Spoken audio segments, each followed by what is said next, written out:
She the queen, yeah, that's Queen Esquire. Legal trouble, she getting you out the fire. Another dame, she solving another case.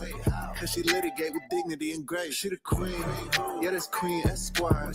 Legal trouble, she getting you out the fire. Another dame, she solving another case. Cause she litigate with dignity and grace.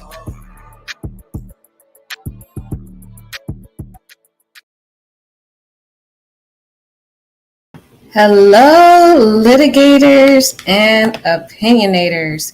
Court is now in session. Y'all, we need to get into this new story. This story is cray-cray. I mean, when I first heard it, I didn't know what to think.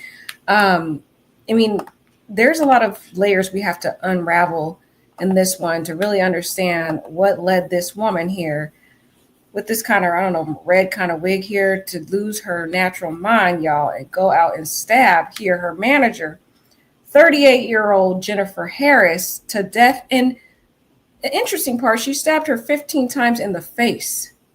So that was an odd place to choose to start the stabbings, but she stabbed her in the face. Another crazy part about this story, y'all, is that this was not her first time stabbing someone. She actually had stabbed someone else previously before this, and she got a light sentence and was let out. And that's why we're here today, that she ended up murdering someone. There's a lot of things that went on with this woman, though, you guys, that was deep rooted. She appeared to have some mental health issues, if people are saying. She posted a lot of disturbing things on her Instagram, which I want us to go and dissect. But there was also some sexual harassment that she was experiencing at home.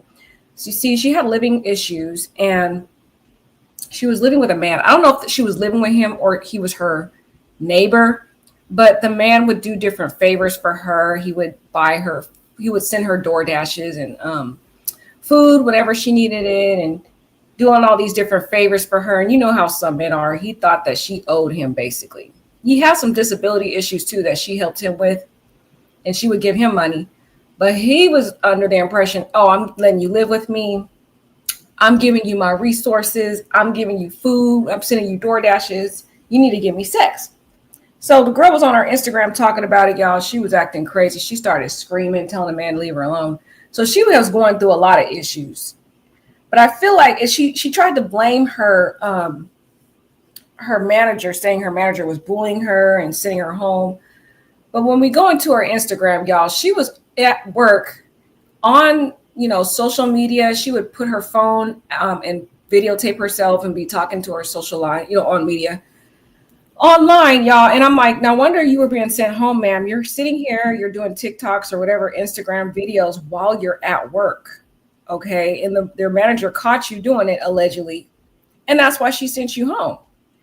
So this girl, she seemed to have some type of enabler type behavior where she thinks everybody owes her something and she's right and everybody's wrong. But I think there was also some issues with her. But let's get into that. Before we get into that, let's read this little quick article first, y'all, and then we're going to really dissect what was going on with this crazy lady, y'all. She was crazy. So I know y'all heard about this story because when I first heard it, I was like, what is wrong with this lady? She's 26 years old. Her name is Afeni Muhammad, but she goes by Ryzen Phoenix on her Instagram. And she was some type of up and coming musician. She was doing like different rap songs on her Instagram, y'all. And we're going to play some of those. And I'm just going to keep it real. She really didn't stand a chance in the music industry because her music was a hot mess. I was like, what am I listening to, y'all? And hi, everybody in the chat. Hello. Yes, she had a Chucky wig. She did. Hi, Bruna. Hi, beautiful heart. Hi, Yesum. Good to see you guys. We are going to get into all of that today. So, yes, she has some creepy stuff on her Instagram that we're going to dissect and really go through her Instagram as well. But let's read this quick article because this article gives us a little background before we get into the social media post that she did. So it says McDonald's worker who stabbed boss was a rapper trying to get out of the hood. This is Afeni. She's 26 years old. She was a McDonald's worker who stabbed her manager at East Point. Her manager's name was Jennifer Jama Harris. She's a 39-year-old woman. She has 6 children that she was taking care of. on this, income that she had, that she's been working at McDonald's for 15 years, y'all.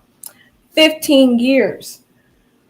I'm not knocking anybody for working at McDonald's, but 15 years at McDonald's, I'm sorry. We got to eventually advance, and go and find other careers. But anyways, I'm not down on her. May she rest in peace. I've heard she was a beautiful mom, but Ryzen Phoenix was trying to down talk Jennifer, saying Jennifer was talking about pulling a gun on her children. I don't know if this was all true. Who knows what's true and what's not true. It seems like her coworkers were saying that she was the one that's not really doing her job. She was on social media a lot at work, and that's why she was being sent home. So it seems to be conflicting stories going on both sides. Based on the post, and we're going to go over each of the posts on Horizon's page, it seemed like she was kind of the type of person that felt like everybody had to cater to her. Like, for example, she used to be a cleaning woman. And when she would go to these cleaning jobs, she would get mad at the people, be like, you guys are lazy. Why are you guys hiring us to clean your house? Like, you should be cleaning your own house. And I'm like, girl, you have a job. You're getting paid to do the job. Who cares if the person didn't want to clean their house? You're getting paid to do it. So it just seemed like she only had this self-absorption of herself and didn't really care about what other people thought. That's just my opinion of her. I don't know. You guys have to tell me what you think. But anyway, she was some aspiring rapper. She went by her rapper song, which was her rapper name or her artist name, which was Ryzen Phoenix. That was like the name she was going to use for if she became famous, I guess, her rapping name. And she sang about being accepted and getting out of the hood. So I feel like Ryzen was not accepted by a lot of people. She was constantly being teased and made fun of because on her Instagram, she would talk about how she wanted people to accept her for who she was. So that gave me the inclination that maybe she was not being accepted because she's a little odd. Like her personality is odd. The way she acts is odd. The way she dresses is odd. Like her whole behavior is just out of the norm. Now, when we go to her Instagram, you'll see that she has 18,000 followers now, but that was not the case before she murdered her manager. In fact, she didn't really have any followers and no one was even looking at or liking her post until after she brutally murdered her manager. So let's just keep that clear when we go to her page. But let's read this article. Afeni Muhammad, aka Ryzen Phoenix, aspiring rapper, stabs her East Point McDonald's manager Jennifer Jama Harris to death after saying she was disrespected and bullied as she sang about being accepted on her terms and getting out of the hood. Like I said, like she felt like everybody had to do things on her terms. It was about her. A 26-year-old Detroit area McDonald's worker accused, and I don't think it was in Detroit. I don't know why they put Detroit. It was in Michigan, guys. This article is inaccurate. This happened in Michigan. So, okay, again, 26-year-old. I think she was from Detroit, though. Let me know in the chat, guys. But she's a McDonald's worker accused of fatally stabbing her East Point McDonald's manager to death following a verbal disagreement about not getting enough hours and being sent home early. And she was an aspiring rapper who sang about getting out of the hood. Afeni Muhammad is alleged to have stabbed 39-year-old Jennifer Jama Harris, a single mother of six, to death. 15-year-old veteran at the fast food outlet, and the two women having a workplace altercation, one of many in recent days. So basically Phoenix, or I'll call her Phoenix because I can't really go, her government name is I'm not really trying to mispronounce her name. So we'll go with Phoenix instead of Afeni. Anyways, but Phoenix had been sent home multiple times and she was venting about it on her Instagram, saying she wasn't going to put up with that she feels like her manager's bullying her. But in reality, I'm like, girl, if you're on your phone and you're recording yourself for the purposes of your Instagram or your TikTok while you're at work, on work hours, and you're not performing quality work, it makes sense that your boss sent you home. There was a legit reason why you were being sent home. So I don't really necessarily believe her side. I know a lot of people online are basically on her side saying, well, you need to be careful how you treat people. You don't know who you're mistreating at work and bullying. You never know. They might eventually snap on you. But my perspective is if you're not doing your job, if you're like fooling around at work, you're on your phone, you're video recording for social media, it makes logical sense to me for why your boss is going to send you home, especially McDonald's, because like she was saying, even on her videos, she says that McDonald's gets very busy. There's a lot of customers. And, sometimes it is a very busy job, as anybody knows, when there's high traffic of people coming to order food. But if you're on your phone and you're so focused on social media instead of doing your job, then you're not contributing to your job. So a boss is going to send you home. That's just a part of it. You have to be held accountable for your decisions.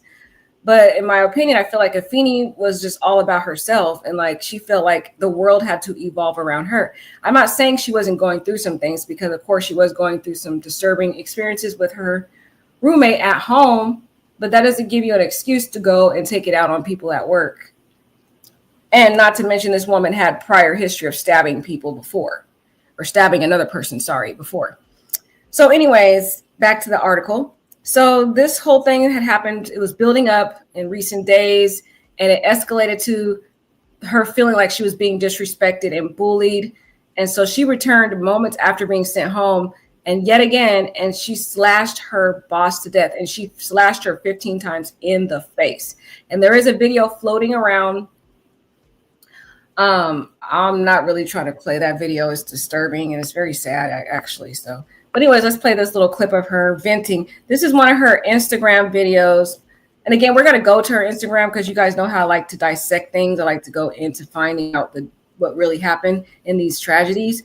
But this is one of the videos that she posted on her Instagram, basically days before, venting about her manager. I got sent home. Oh, wait, why did I do that? Sorry, guys. Home early yesterday. I got sent home early today by the same person. I'm telling you, she's a bully. This shit isn't funny. She needs to understand that just because she's a mother and got children doesn't mean that she can come in this store, disrespecting people, talking to them like everybody's beneath her. She has no respect. And it isn't funny at all. Like, seriously, man, I got shit I got to take care of. And she keeps sending me home early. It's not funny. She's playing games. And then all day, throughout the day, she keeps sending her little racial shit. And then throughout the day, she keeps on like putting negative energy in the air, talking about people, gossiping about people. It's not funny, man. That shit gonna have to stop. She's a bully. I'm telling you. She's a bully. She brings a lot of negative energy in there. She always panic when there's a lot going on, and then she try to manipulate that and make it seem like we ain't doing something right, but we are working really hard and doing great. It's just the fact that she panicked, and I caught her a few times making a mistake, and she tried to hurry up and play it off. Nobody's perfect. It's fucking McDonald's. It happens. You know what I mean? Like, sometimes, like, somebody might get confused. So fuck, it gets busy, yeah. But she needs to stop playing like she don't be making mistakes. I be catching her. So all that animosity and shit that she keep putting in the air and stuff, then trying to tell me I'm always snapping on people. No, that's false. No, I don't snap on people. I don't go in there doing that. I tell her, no, I make peace. That's what I'm doing. I've been creating peace. So all that negative energy that she's bringing in there and trying to manipulate it, no, that's going to stop.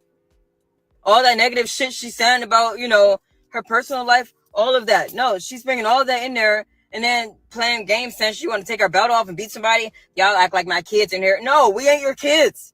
Respect us. Stop talking to us like that. That shit is crazy. I'm telling you. But to get sent home 2 days in a row, man, and I came in on my off day to make up my time, and she still sends me home early, it's not funny. Somebody gonna have to do something about that. It's not funny. It's not fair. It isn't funny at all. So, she could keep being a bully if she wants to, but that shit is going to catch up to her. Because it ain't funny at all. It ain't.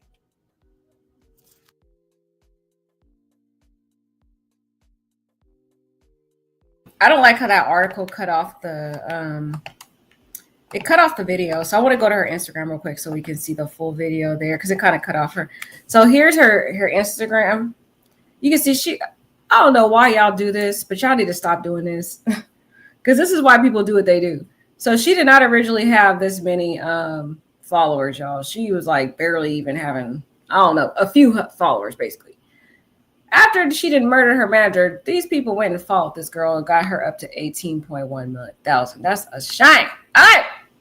I only followed her just for this story, and I'm about to unfollow her after this. But anyways, this is the actual video. And this was done 5 days ago. The murder was committed on July 8th. So what date was that, y'all? Y'all give me the math in that. So the murder was committed July 8th. So that's one, this 1, 2, 3, 4. Oh gosh, guys, she posted this the day of the murder. She posted this video the day she murdered her manager. Both of these videos were posted the very day she went in to kill her. That's crazy. And she turned the comments off too. My door in half, and I had to pull my gun out on my kids since this and that. Well, telling us that, like, the fuck you telling us you pulled a gun out on your kids for? You sound like a fucking psychopath. That's what I wanted to tell her. She was talking about some, she blacked out. I'm like, yeah, you must have had blacked out if you pulled the gun out on your kids.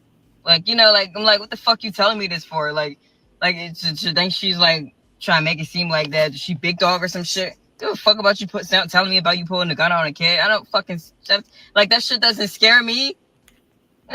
You know what I mean? That shit doesn't scare me. If she thought she was trying to intimidate me, that shit didn't intimidate me at all. I don't give a fuck about her telling me about what the fuck she did. Maybe that's why they always fighting her to defend themselves. They probably felt like their life was threatened. The fuck out of here with that shit. Then one day she coming in there talking about some yeah, I broke my door in half and I had to pull my gun out on my kids since this and that. Well, telling us that like.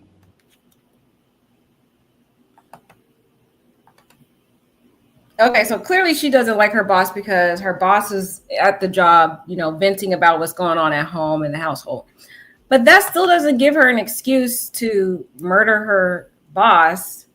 And she's thinking, she like takes everything that her boss says and she uses it in a way to say that her boss is threatening her by saying she pulled a gun out on her kids. And it's like, girl, not everything's about you. I feel like she kind of is struggling with some type of like mental health issue, I believe, or maybe some type of schizophrenia or whatever, where she thinks that she's like kind of paranoid that she thinks the comments that her boss is saying that's happening at home is directed at her. And what's disturbing is saying this happened the day of this. The very clothes she's wearing is the clothes she wore when she stabbed her boss. Of course, she came in there with a mask. She went home, got the kitchen knife, came back with a mask. But see, this woman is so emboldened to stab people because she got away with it before. And the other woman, survived, but she got away with it before. And when people continue to get away with crime after crime after crime, it only emboldens that person to continue to do crime until it becomes too late when they murder someone. And that's what I believe happened here. The judicial system was too soft on her when she stabbed the other person. And so she felt emboldened to do that again. And there was some allegations that she actually had stabbed somebody at another fast food place, Taco Bell. That was where the other incident occurred. And so she's basically going around stabbing people at her jobs. So this is another video she did that we saw. Yesterday, I got sent home early today by the same person. I'm telling you, she's a bully. This shit isn't funny. She needs to understand that just because she's a mother and got children doesn't mean that she can come in the store, disrespecting people, talking to them like everybody's beneath her. She has no respect. And it isn't funny at all. Like, seriously, man, I got shit I got to take care of. And she keeps sending me home early. It's not funny. She's playing games. And then all day, throughout the day, she keeps sending her little racial shit. And then throughout the day, she keeps on like putting negative energy in the air, talking about people, gossiping about people. It's not funny, man. That shit gonna have to stop. She's a bully. I'm telling you. She's a bully. She brings a lot of negative energy in there. She always panic when there's a lot going on, and then she try to manipulate that and make it seem like we ain't doing something right, but we are working really hard and doing great. It's just the fact that she panicked, and I caught her a few times making a mistake, and she tried to hurry up and play it off. Nobody's perfect. It's fucking McDonald's. It happens. You know what I mean? Like, sometimes, like, somebody might get confused. So fuck, it gets busy, yeah. But she needs to stop playing like she don't be making mistakes. I be catching her. So all that animosity and shit that she keep putting in the air and stuff, then trying to tell me I'm always snapping on people. No, that's false. No, I don't snap on people. I don't go in there doing that. I tell her, no, I make peace. That's what I'm doing. I've been creating peace. So all that negative energy that she's bringing in there and trying to manipulate it, no, that's going to stop. All that negative shit she's saying about, her personal life, all of that. No, she's bringing all of that in there and then playing games saying she want to take the belt off and beat somebody. Y'all act like my kids in here. No, we ain't your kids. Respect us. Stop talking to us like that. That shit is crazy. I'm telling you. But to get sent home 2 days in a row, man, and I came in on my off day to make up my time, and she still sends me home early, it's not funny. Somebody will have to do something about that. It's not funny. It's not fair. It isn't funny at all. So, she could keep being a bully if she wants to, but that shit is going to catch up to her. Because it ain't funny at all. It ain't. I got sent home early yesterday. I like what some of you guys said in the chat, and you brought up some good points. So the first point that Bruna brought up was, well, why would the manager also say stuff like that? She pulled a gun out on her kids. This is bizarre. Yeah, I'm not saying the manager is innocent, y'all. I'm definitely not saying that. And we'll hold off. We're going to keep going into her. Believe me, we're going to dissect the heck out of that Instagram. But let's just, we got to bounce a little bit around. I'm not saying that the manager is innocent, okay? I'm not saying that this manager was some angel that didn't do anything wrong. I acknowledge, and I think we all acknowledge that the manager was not really, she was probably difficult to work with. I mean, that is kind of unprofessional. Not kind of, it is unprofessional to be talking about your kids at work, talking about raising firearms, all that stuff, being, kikiing with your subordinates at work. You should be focused on being professional and working with your employees. The problem is when you're in that time, I used to work at McDonald's when I was in high school. And that environment is it feels like to me more of like you're in high school. That's the environment I feel like when you're in. That's why I didn't understand why she was there for 15 years. Cause I'm like, I feel like McDonald's is kind of like a pass-through job when you're younger and you're just starting to get on your footing and you're trying to figure out your life and try to, determine, where you want to go in life. Especially I feel like it's like a high school job, maybe, high school job. That's what I felt like it was. Because when I was in high school, it was just like extra money for me to go to school. And then when I got out of high school, I went to college. That's what I look at McDonald's like. Because when in that environment, when I used to work there as a teenager, it's more like high school. Like you're in there, you're gossiping about your life. You guys have cliques in there. I mean, it's a lot of just kikiing and stuff. We got the managers out here sleeping with the subordinates. It's just a mess in there in the environment. So because I've worked there before and I know the background of it, I get kind of the dynamics in there. And it is typical for the managers to be kikiing with their subordinates. That's kind of how it is. But I still don't think it's right. And I don't feel it's right for her to talk about her children in that way and pulling out guns. I feel like that was unprofessional. And it went way overboard than just talking and being cordial with your coworkers, especially when you're a manager. So I do get her point of talking about that. But I feel like on the side of this young lady here, Afeni or Efeni, whatever her name is, y'all, I'm just going to call her Phoenix. I feel like Rising Phoenix takes things and she personalizes everything that happens at the job. Maybe her manager was telling her the other coworkers about a story, what happened at home. And Phoenix takes it as, oh, she's trying to threaten me and make me be afraid of her. I'm not afraid of you, blah, blah, blah. So, you know what I mean? She takes things because her mind I don't think she really thinks like the average person. I think she's gone through a lot of trauma based on some of the videos I've seen of her where she needed to be on some type of medication to help with whatever irrational thoughts that she was having going on and she was struggling with. But I feel like she took the things that her manager was saying and she personalized it and made it look like the manager was trying to indirectly threaten her to say, if you try to come for me, I can do this and that to you. Another thing that disturbs me about this story is you got to be careful who you hire. Did they not look into this girl's background? She had been charged and I think she was convicted for that stabbing that she did.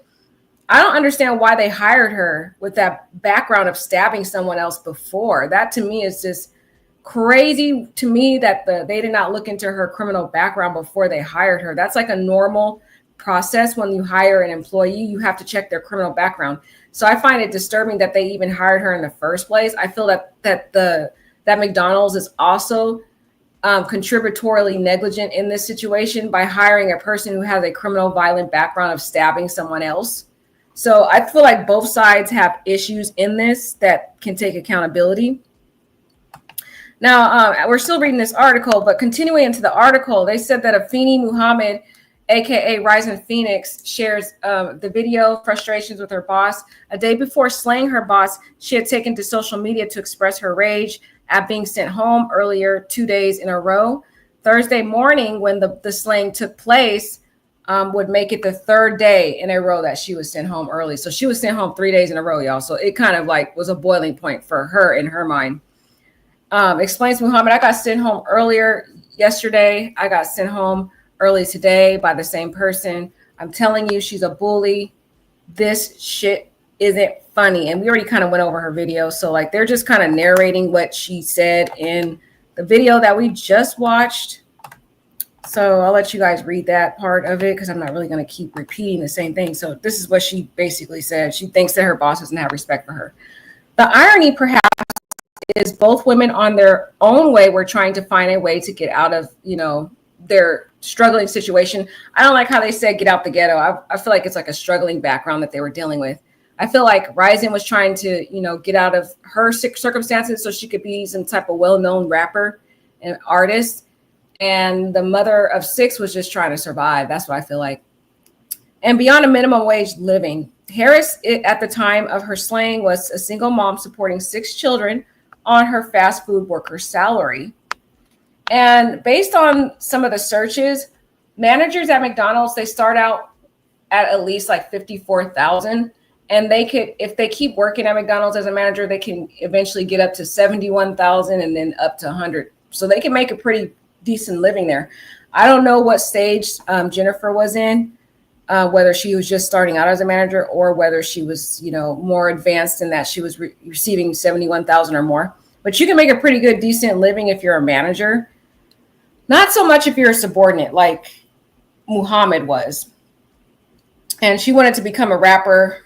And now she's being charged with first-degree murder, y'all. Crazy, right? So, like, seriously, man, I got ish I need to take care of, and she keeps sending me home. She's playing games, Muhammad continued. Muhammad accused her boss of using racial slurs, spreading negative energy, and gossiping about people before adding, that ish gonna have to stop. And again, if Muhammad didn't like the stuff that her boss was doing, instead of coming back and stabbing her to death, I don't know why she couldn't just quit her job and go to another fast food job. There's fast food jobs are always hiring. She worked at Taco Bell before, apparently, and she could have worked at Jack in the Box. Carl's Jr. There's so many other places she could have quickly got a job real quick and just left that place if she didn't like her boss. Just because she may not like that her boss is unprofessional, says inappropriate things at work, that doesn't give her the right to go and murder this woman of 6 and now take this woman away from her 6 children who now don't have a mother and no one to financially support them. And it's just sad because it's clear that the children's father is not in their life. So now where are these 6 children going to go? Who are they going to have, She said, then she tell me I am snapping on people. No, that's false. I don't snap on people. I don't go doing that. Now, again, and she said, no, I make peace. I've been creating peace. I'm curious to hear from some of her coworkers, because if she's saying that her boss is saying she's snapping on people, I'm inclined to believe her. And this is why. I'll show you some videos for why I think she's right. On the girl's Instagram, she's snapping and yelling at the guy who was asking for sex. Let's play that video real quick. Because this is making me think maybe the boss was right about her saying she snaps on her. Because she has videos on her Instagram that supports what her manager's saying. So we got some of this crazy stuff. We're going to get back to that, but there's one particular I'm trying to show you real quick before we get into all these crazy ones right here, right?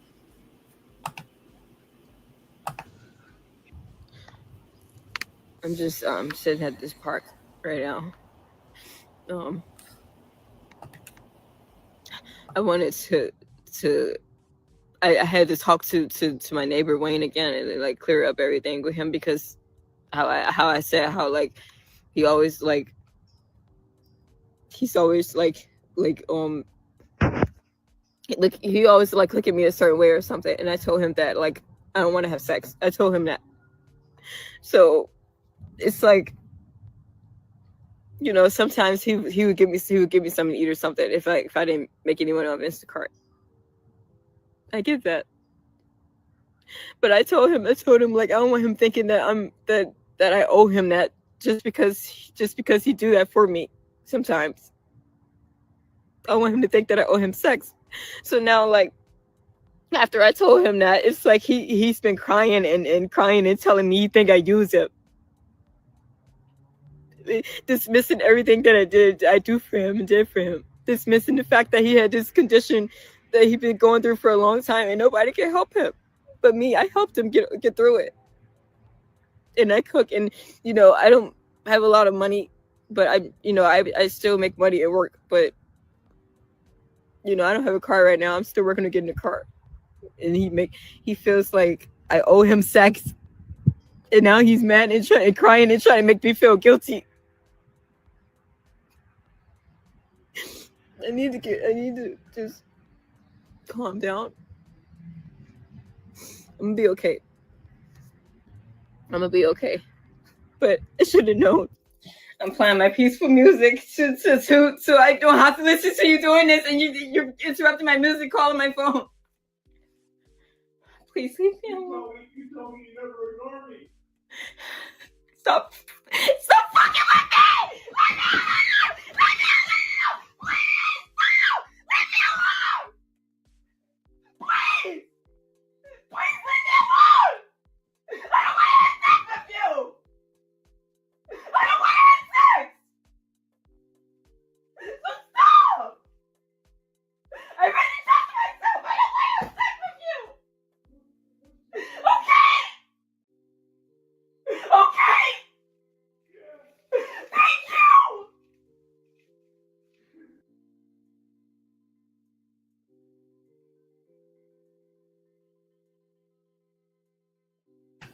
Then she goes on to share some of the text messages and correspondences she had with this guy. So she clarifies in this Instagram here that was her neighbor. And let's read what she said here. And I'm not condoning anything this guy did. This was absolutely disgusting for him to try to like manipulate this young girl. I don't know how old she was when this happened. Actually, she's 26 now. When did this happen? This was 2024, so she was 25. When this man was, her neighbor trying to take advantage of her and use her for sex. But you can see how, when she reaches her breaking point, this young lady, like, she's like a ticking time bomb. When she reaches a certain level of someone continually picking at her, then she has these explosive reactions like you could see in this video here, where she just started screaming and lost her mind because it's like this man kept picking at her, trying to manipulate her into having sex. And she repeatedly kept telling this guy no until he kept doing it. And she finally snapped, like what I believe happened in this case with Jennifer Harris. Jennifer Harris probably kept being strict on her, probably didn't treat her well because of her being the oddball, being different than everyone else. And also probably for her not doing her job, because as we see in some videos on her Instagram, she would be posting videos of her at work. And so I think she snapped like she did to this man here when he kept trying to pick at her and trying to ask her for sex. But let's read what she says here in this post after this guy had done this. This is the guy, Wayne. This is the neighbor from last year in March who had kept trying to ask her for sex. But before we read this, let's read what she said here. She said, "It took a long time for me to process this awful experience that I have faced while trusting to rent a room with a rent partner, someone I didn't know but needed somewhere to live. I've been wanting to share this story, but I took a long time too, because by the time I shared the story, I wanted to be able to look at these videos and see myself as evolved and not the same girl in that video now when I look at these videos. I don't even feel like the girl in those videos. I feel more stronger and powerful than ever before. Everything I've been throughout those years, those 2 years of staying with that person, it all came down to it that my dad was right. I was better off being homeless, living in a car, living out of a car than being under a roof with a creep." And that's crazy. She said my dad was right. So your dad is telling you it's better for you to live out on the street in a car. Why isn't your dad trying to take you into his home? He should be, taking care of his daughter if she's struggling out there and she's finding a hard time and there's a man sexually harassing her who she's renting a room from. He should have been the bigger person to take his daughter in. It feels like nobody in her family really cared for her. She felt abandoned. And she had no choice. She felt she had no choice than to live with this guy. And also another thing, what makes me think about her, I feel like she's alone in her life because she doesn't have anyone to reach out to. Instead, she records herself. Like she said, she records herself on videos to see her progress in life. And that tells me that she doesn't have anyone that she can reach out to or confide in. And actually, there was no one who actually commented on her videos before she committed this atrocious murder. No one had even reached out to her to check on her. This woman really was alone in this world. And she felt like everyone was out to get her and make fun of her because she was the oddball and she had a very odd personality. But no one really knows what she faced as a child, what she went through, what kind of led to this mental health downfall of her.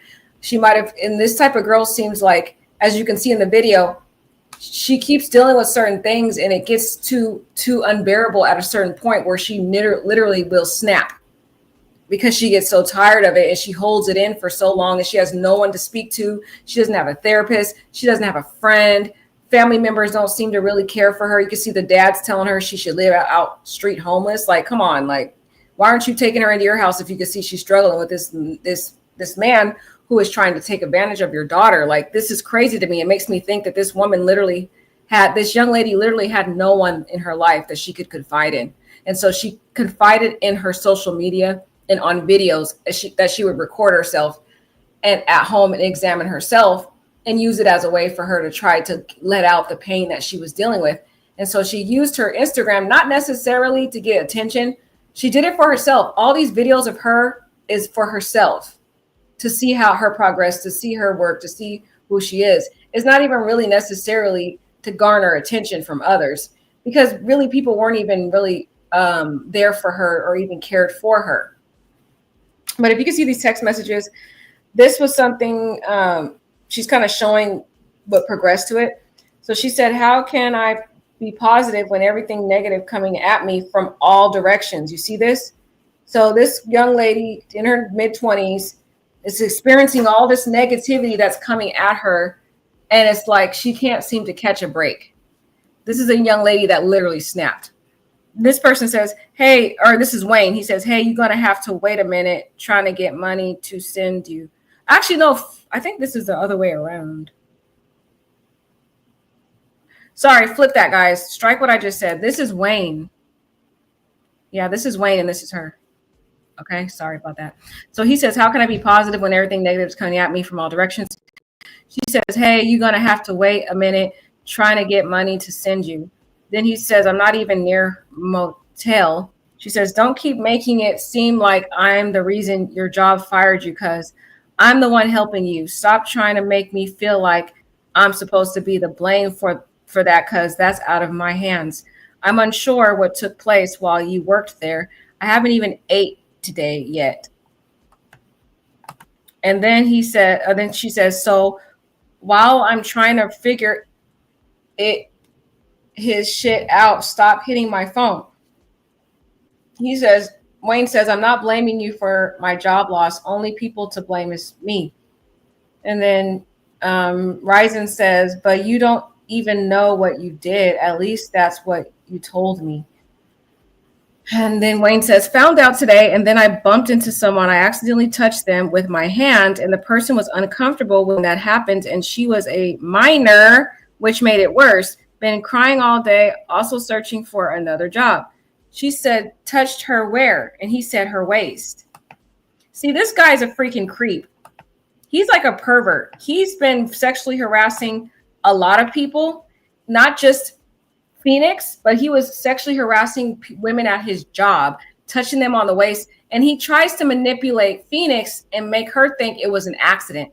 It was not an accident. It was intentional. He intentionally touched this girl on the waist because this man is a sick freaking, I think he's one of those sexual predators. Okay. He's one of those sick predators that don't respect women. He just goes around sexually harassing women and then he tries to lie about it and claim it was an accident. I call BS on that.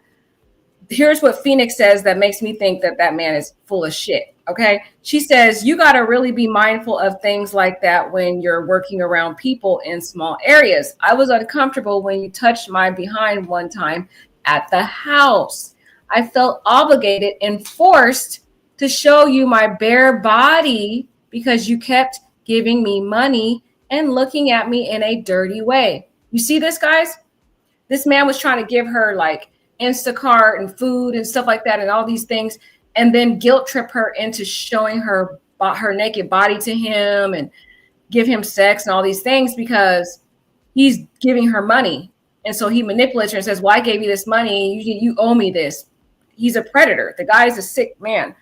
And then she says, I never felt comfortable about any of that.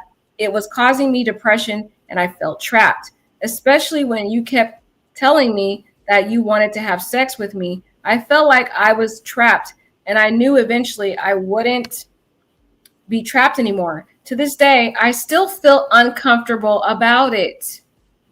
She was living with a sexual predator. I wonder if this guy was convicted already of something like this in the past. So she's showing evidence. He said, I was really hoping you would come get me today. Oh, wait.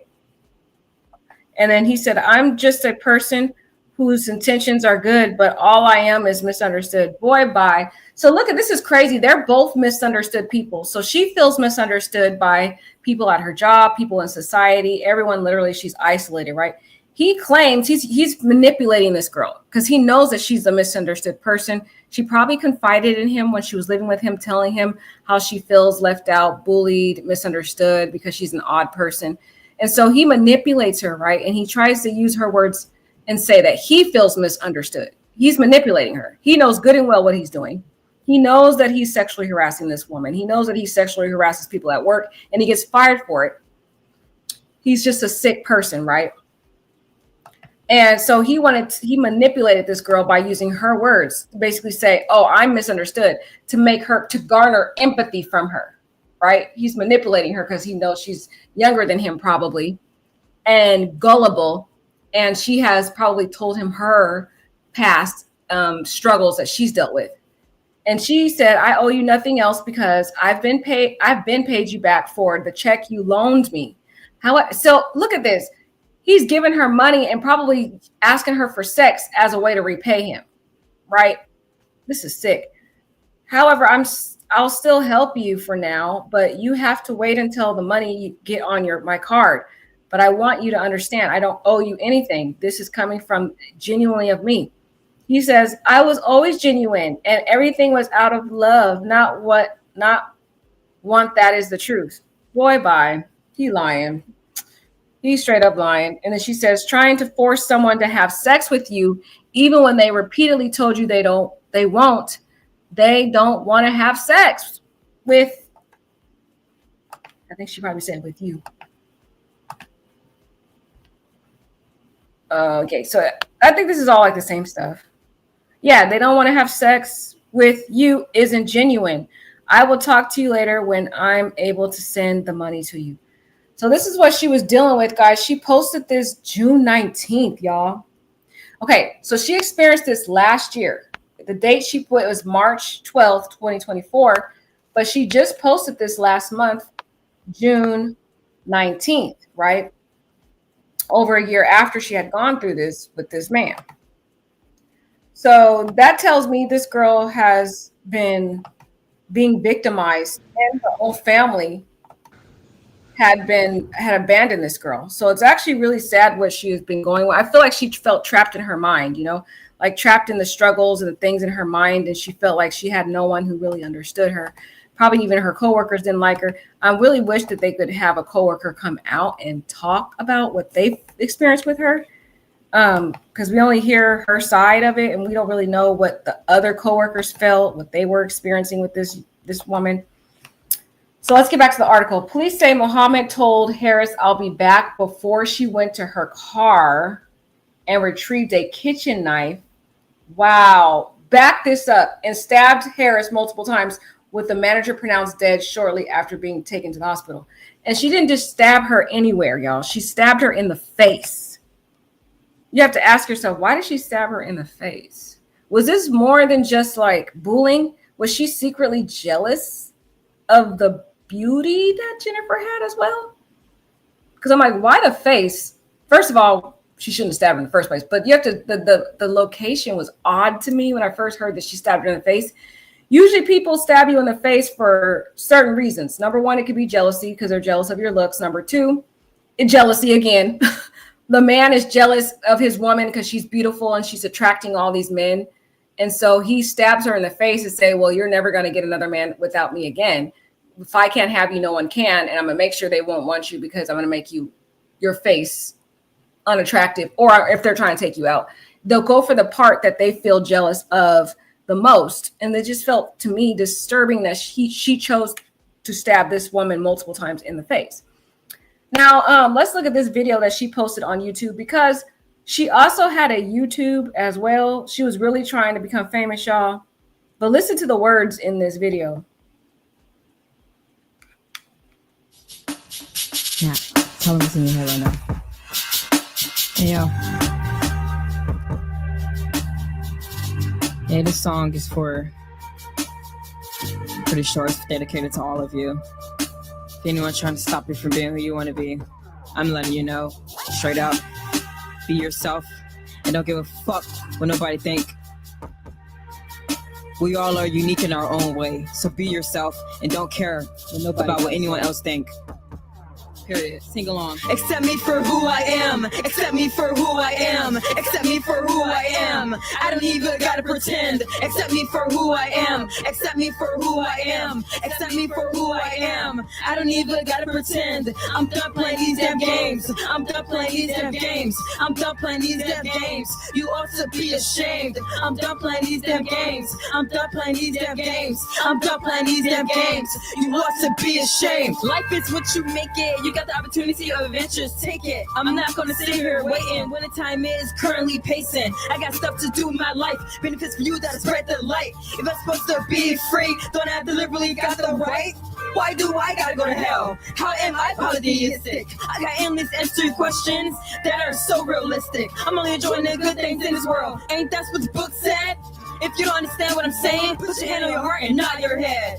Right now I'm in so much rage to the point when I'm reading and turning the page. I feel like I'm the only one that can bring myself up out of this cage. Baby, I know that my lyrics are way too advanced for my age, but I know that I gotta do what it takes to make it out there on that stage. When lunatics approach my way, talking about to come here, little lady, I tune that shit out right through the stratosphere. They'll learn to get the fuck about the atmosphere. Sometimes I've been feeling like I'm running from these crazy vipers. When they throw that venom my way, I swipe that shit like windshield wipers. Accept me for who I am. Accept me for who I am. Accept me for who I am. I don't even gotta pretend. Accept me for who I am. Accept me for who I am. Accept me for who I am. I don't even gotta pretend. I'm done playing these damn games. I'm done playing these damn games. I'm done playing these damn games. You ought to be ashamed. I'm done playing these damn games. I'm done playing these damn games. I'm done playing these damn games. You ought to be ashamed.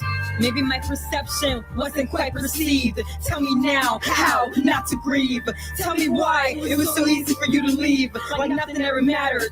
Maybe I was the only one being real, cause like everyone else, you damn sure scattered. Left my heart shattered, broken more than glass dropped from the top of a ladder. I swear it felt like my life didn't matter. Felt like I died and my grave was somewhere on Saturn. I'm beyond this planet, or maybe I just need to can it. But it's hard to shut up when no one hear you crying. It's hard to come up when you feel like you're dying. I'm a bird that struggles with flying. Maybe because I keep too much weight on my wings. Maybe I should just drop everything and go to the gate where the angels sing. In fact, that's exactly where I'm headed. From this point on, I too will incorporate my life story into a song. Then I realized I supposed to have all along. Then I realized everyone wanted to kill me. Cause I'm so real, that to them it felt wrong. Like what? Well, so long. You may carry on. Made their hell and back for too long. In fact, I now remember that I am strong. Accept me for who I am. Accept me for who I am. Accept me for who I am. I don't even gotta pretend. I'm done playing these damn games. I'm done playing these damn games. I'm done playing these damn games. You ought to be ashamed. I'm done playing these damn games. I'm done playing these damn games. I'm done playing these damn games. You ought to be ashamed. That song was disturbing, y'all. Disturbing. But it shed a lot of light on what this young lady was going through. First thing she talked about in the song was, accept me for who I am. So that tells me, first and number one, she was not accepted. This young lady had been bullied, made fun of, because of who she was, because of maybe how she looked, her personality was off. Yeah, sometimes the bullying would be the other person's fault, and then sometimes it would be her fault. Like in the same thing in this situation with her boss. Sometimes her boss would be doing too much, and then sometimes it would be the girl's fault. So it's like, but in this situation, this young lady wrote a song about what she was feeling in her heart. Like she was feeling like she wasn't accepted. People made fun of her because she's different. That made her isolate herself even more from the world. She felt alone, and the way that she was venting was through social media and through her songs. She would write songs about the things that she was experiencing in her life. And then another thing that I thought was very interesting, she talked about a bird, and she compared herself to a bird flying away. And she talked about how she wanted to die and all these things, right? And there's this video on her Instagram of her carrying a dead bird. And I'm like, she's doing a song about a bird, comparing herself to this bird, wanting to fly away. And then she's carrying a dead bird away on her Instagram. That was disturbing to me. It made me wonder, well, what is she? Why is she comparing? She's saying she wants to be a bird that's flying away, but yes, she feels trapped. It's crazy that then you see her on her Instagram carrying a dead bird. And you have to think about all of the spiritual associations with the things, the songs that she's using, the words that she's associating herself with, the comparisons of her being a bird trying to fly away, yet she carries a dead bird. So I feel like she felt dead inside, a bird that wanted to fly away, that never got to fly away from her misery and ended up dying inside internally from the misery and wanting to just escape this world through death. That's what I feel like this woman was struggling with. And so she, because of the pain she was going through, I feel like she started to turn more towards dark spiritual work, which is why she was associating herself with Chucky and all these demonic things. But look at this video that it was disturbing with the dead bird on her Instagram. I used to want it to be until my lava didn't enlighten me that I'm still the king of the sea. Now I tried to make a machine take over my soul, but now shit, y'all cars are done. Everybody don't deserve to be happy. The fuck I was like trying to please everyone. Just crazy, right? And that's the song she playing in the background. It's like demonic. There was something more deep going on with this girl than just her being bullied or not being accepted. Like something was like, I feel like she was struggling with schizophrenia.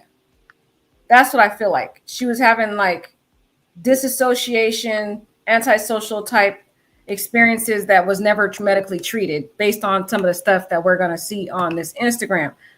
Oh my God. But let's keep going. In that song, like I told you, I wanted to play the whole song because the song has significant meaning in her life, that she didn't feel like she was accepted for who she was.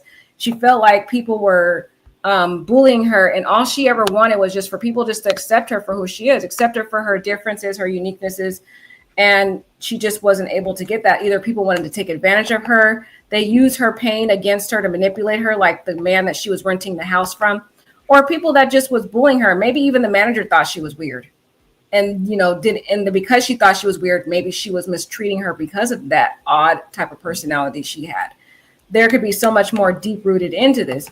But the problem is when this young lady feels like she's mistreated, she basically takes it out on the person and then uses violence in response. Because like I said, this was not the first time she stabbed someone. She stabbed another person in a prior incident because she felt rejected or felt treated wrong, mistreated. And that's not how you operate in the common world. Just because you feel mistreated by someone doesn't give you the authority to go and stab them or wreak violence upon them. If that was the case, we'd have a lot more murder cases than we have already in the United States. This is the type of person that does not need to be free in social interactions because she's not able to contain her impulses to react in violence when she feels that she is wronged.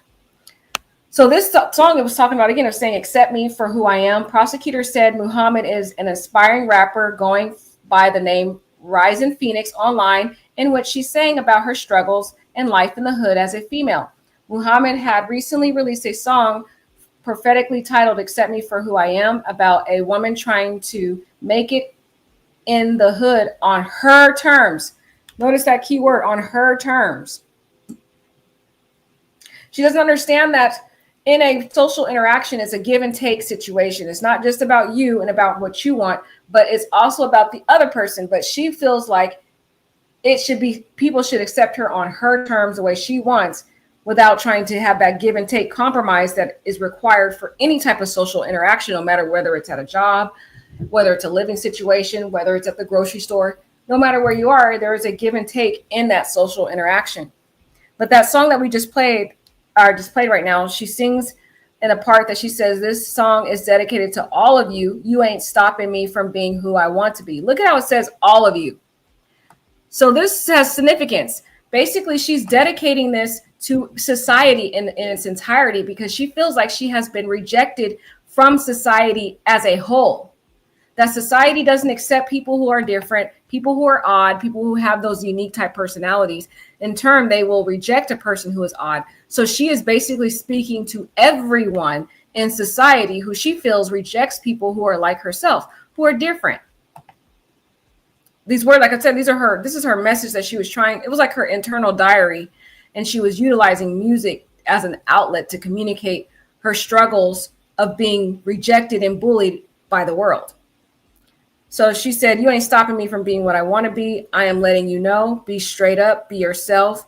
Don't give a F what nobody think. We are all unique. Look at that, in our own way.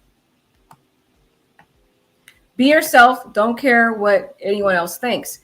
There's a very significant words in this woman's life, because she has been rejected repeatedly because of her uniqueness.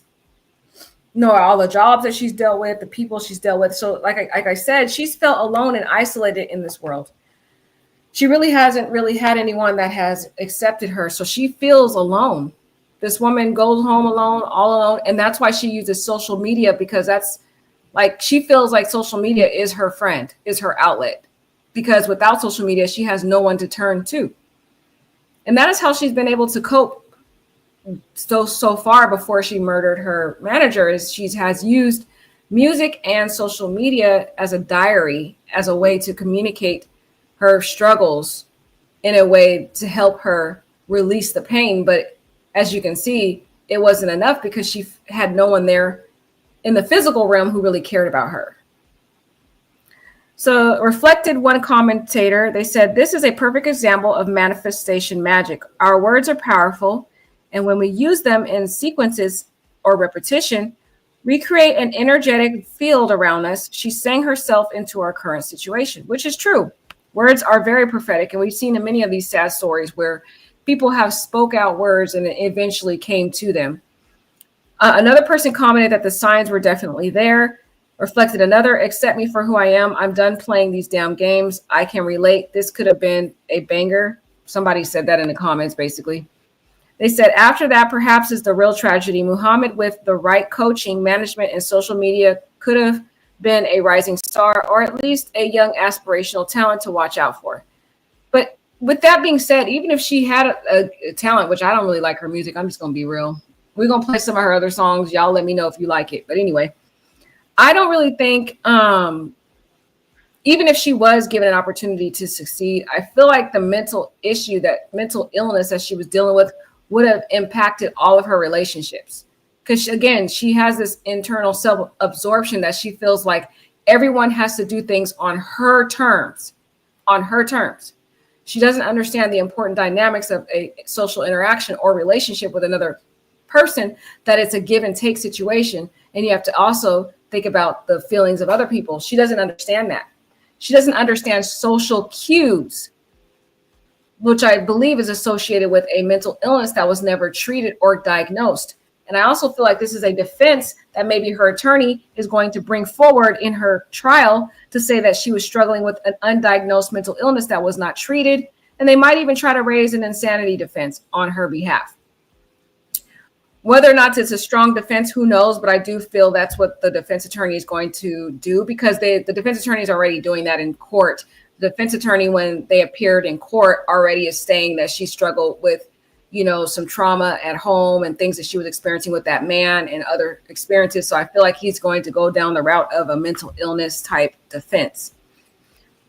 And they said, and like other rappers singing about their struggle and the reality of inner life, city life, and doldrums made her way out, but it was not to be. Appearing for her arraignment Friday afternoon, this was just past Friday, Muhammad faced first-degree murder charges, carrying a dangerous weapon, with unlawful intent and being a habitual offender, second offense, and a bond issued at $25 million. And this is very disturbing. When you see it says a habitual offender, that means this person has a prior record. And second offense means she's done this before. And the prosecutor already said that she had previously stabbed someone. And that's why the judge raised her bond to $25 million. So this woman, again, she was a woman that should not have been on the street. The first time she stabbed the other person, she should have been put in jail for a significant amount of time. And also, she should have been treated for her mental issues that she was struggling with. I'm interested in finding out what her parents' background was. How was she raised at home? I really want to know that, because I think that's a key factor in this whole dynamic of this story, is what was she dealing with at home? What did she deal with at school when she was growing up? Were people bullying her? Did she dealt with a long history of abuse and physical trauma? Was she sexually abused as a child? Because it seems like that is something that also was a triggering thing for her as well.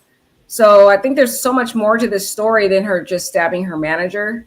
I feel like society has failed her. The criminal justice system failed her by letting her out for her previous offense. I do also agree with the charge of first-degree murder. The reason why I agree with that is because through the prior videos that you've seen in her videos, she kept saying she wasn't going to tolerate that, even though it wasn't a direct threat. To me, it's something of an indirect threat to me, because it's saying I'm not going to tolerate that. We're not going to allow that. I'm not going to allow that.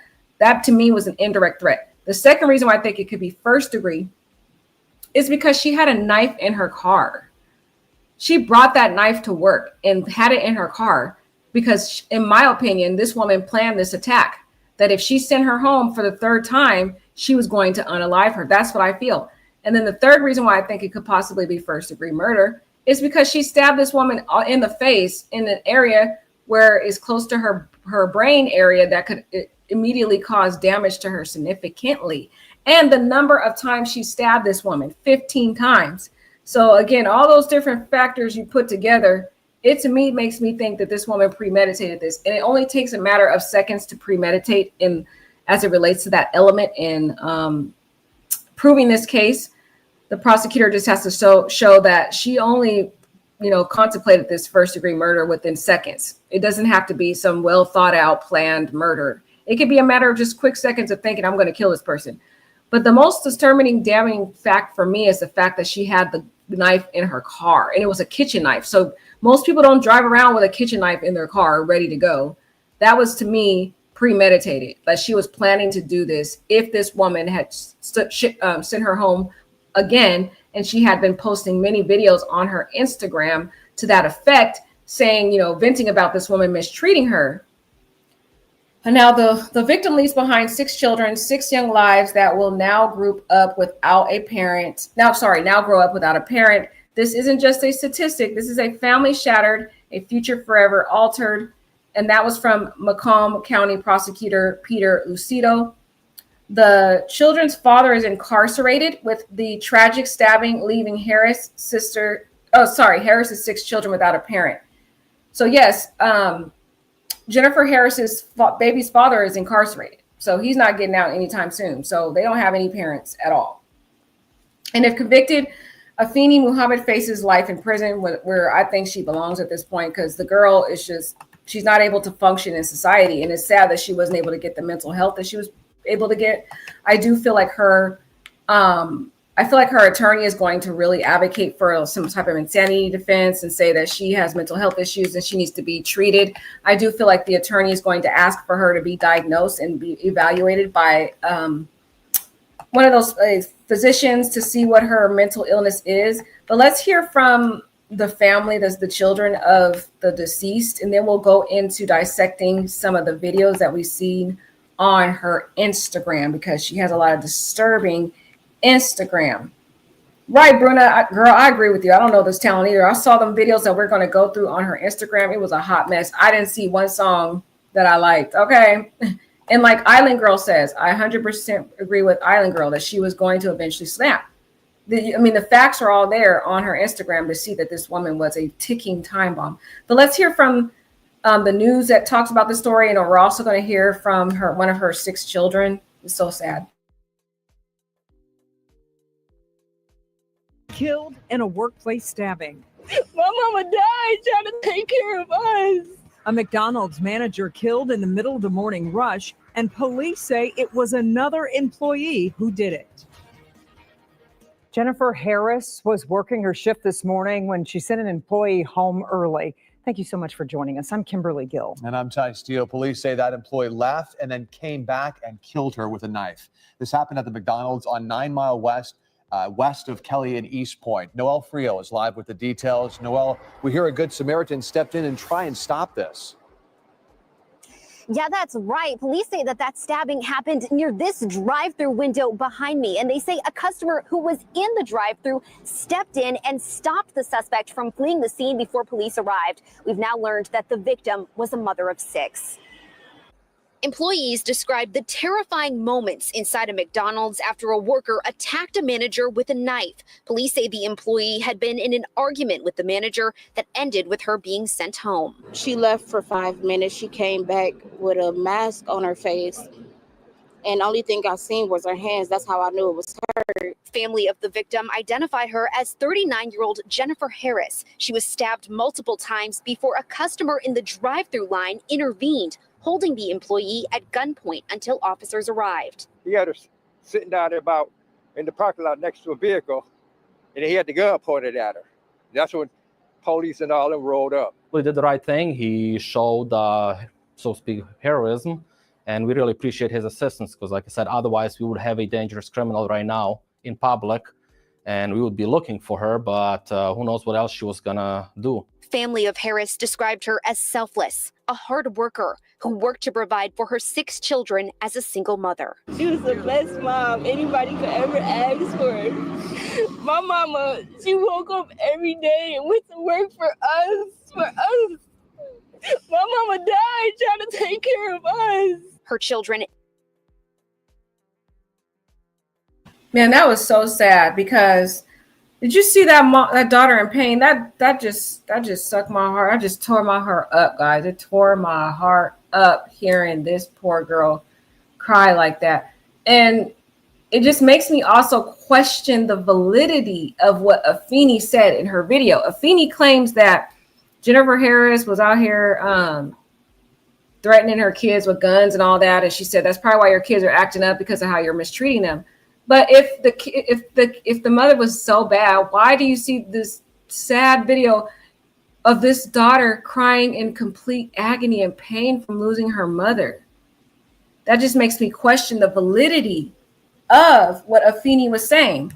And then I'm going to continue that news report, but I found another clip here from someone else who was a witness to this, or not a witness, but they heard comments from other people.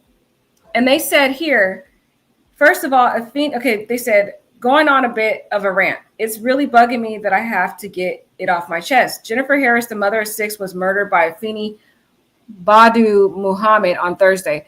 Folks in my state are making jokes about the situation on TikTok and other social media platforms. Wait, can you guys hear me? Hello? Okay, yeah, you guys can. Sorry, I always be feeling like you guys can't hear me. Okay, other social media platforms. They're calling Jennifer a bully without even knowing the entire story. All of a sudden, folks are claiming Jennifer was being mean to Afeni because she was a weird Black girl. First of all, Afeni had mental health issues, which I agree with because she stabbed other people. Okay, she planned this out, which I agree with because, again, she brought the knife with her in her car. So that tells me that she was planning to kill Jennifer anyway. And then everyone who's being interviewed says the exact same thing about Jennifer, that she was kind, giving, loving, and would go the extra mile for everyone. I feel as though there have been some tension, but that does not make it okay for someone to murder someone. Okay, before you laugh at these folks, before you judge folks, remember that Jennifer's babies no longer have present parents. And I agree with this woman. The reason why is because of the pattern of Afeni. Afeni has a pattern based on her social media to flip out, to get angry. She had a prior job where she stabbed somebody else. So does that mean everybody who she feels is not nice to her, she should stab them? It doesn't give her the right to do that. And then on top of that, she worked at another cleaning job, and she was also talking badly about the people that she was hired to clean their homes. So it feels as though she seems to be this self-superior type person who's struggling with mental health issues and feels like people need to accept her on her terms and treat her the way she wants on her terms. She doesn't care about what other people feel, and she doesn't care about the situations that other people are going through. I don't know how Jennifer was, but it seems as though people who are being interviewed who know both parties are saying that Jennifer was nice and friendly. So why is it that only Afeni seems to think that Jennifer is this horrible person who's a bully and all that? I'm curious to know what the other employees are saying about Jennifer, because the employees are saying she was nice. So again, I don't really know whether I believe everything Afeni is saying.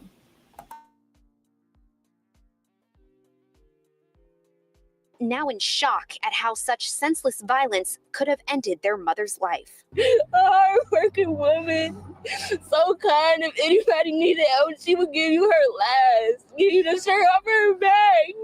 She did not deserve that at all. And police are asking that anyone with any more information on this incident contact the East Point Police Department. We have that phone number in this story at clickondetroit.com. Live in East Point, Noelle Friel, Local 4. So heartbreaking. Hearts break for that family. Thank you, Noelle.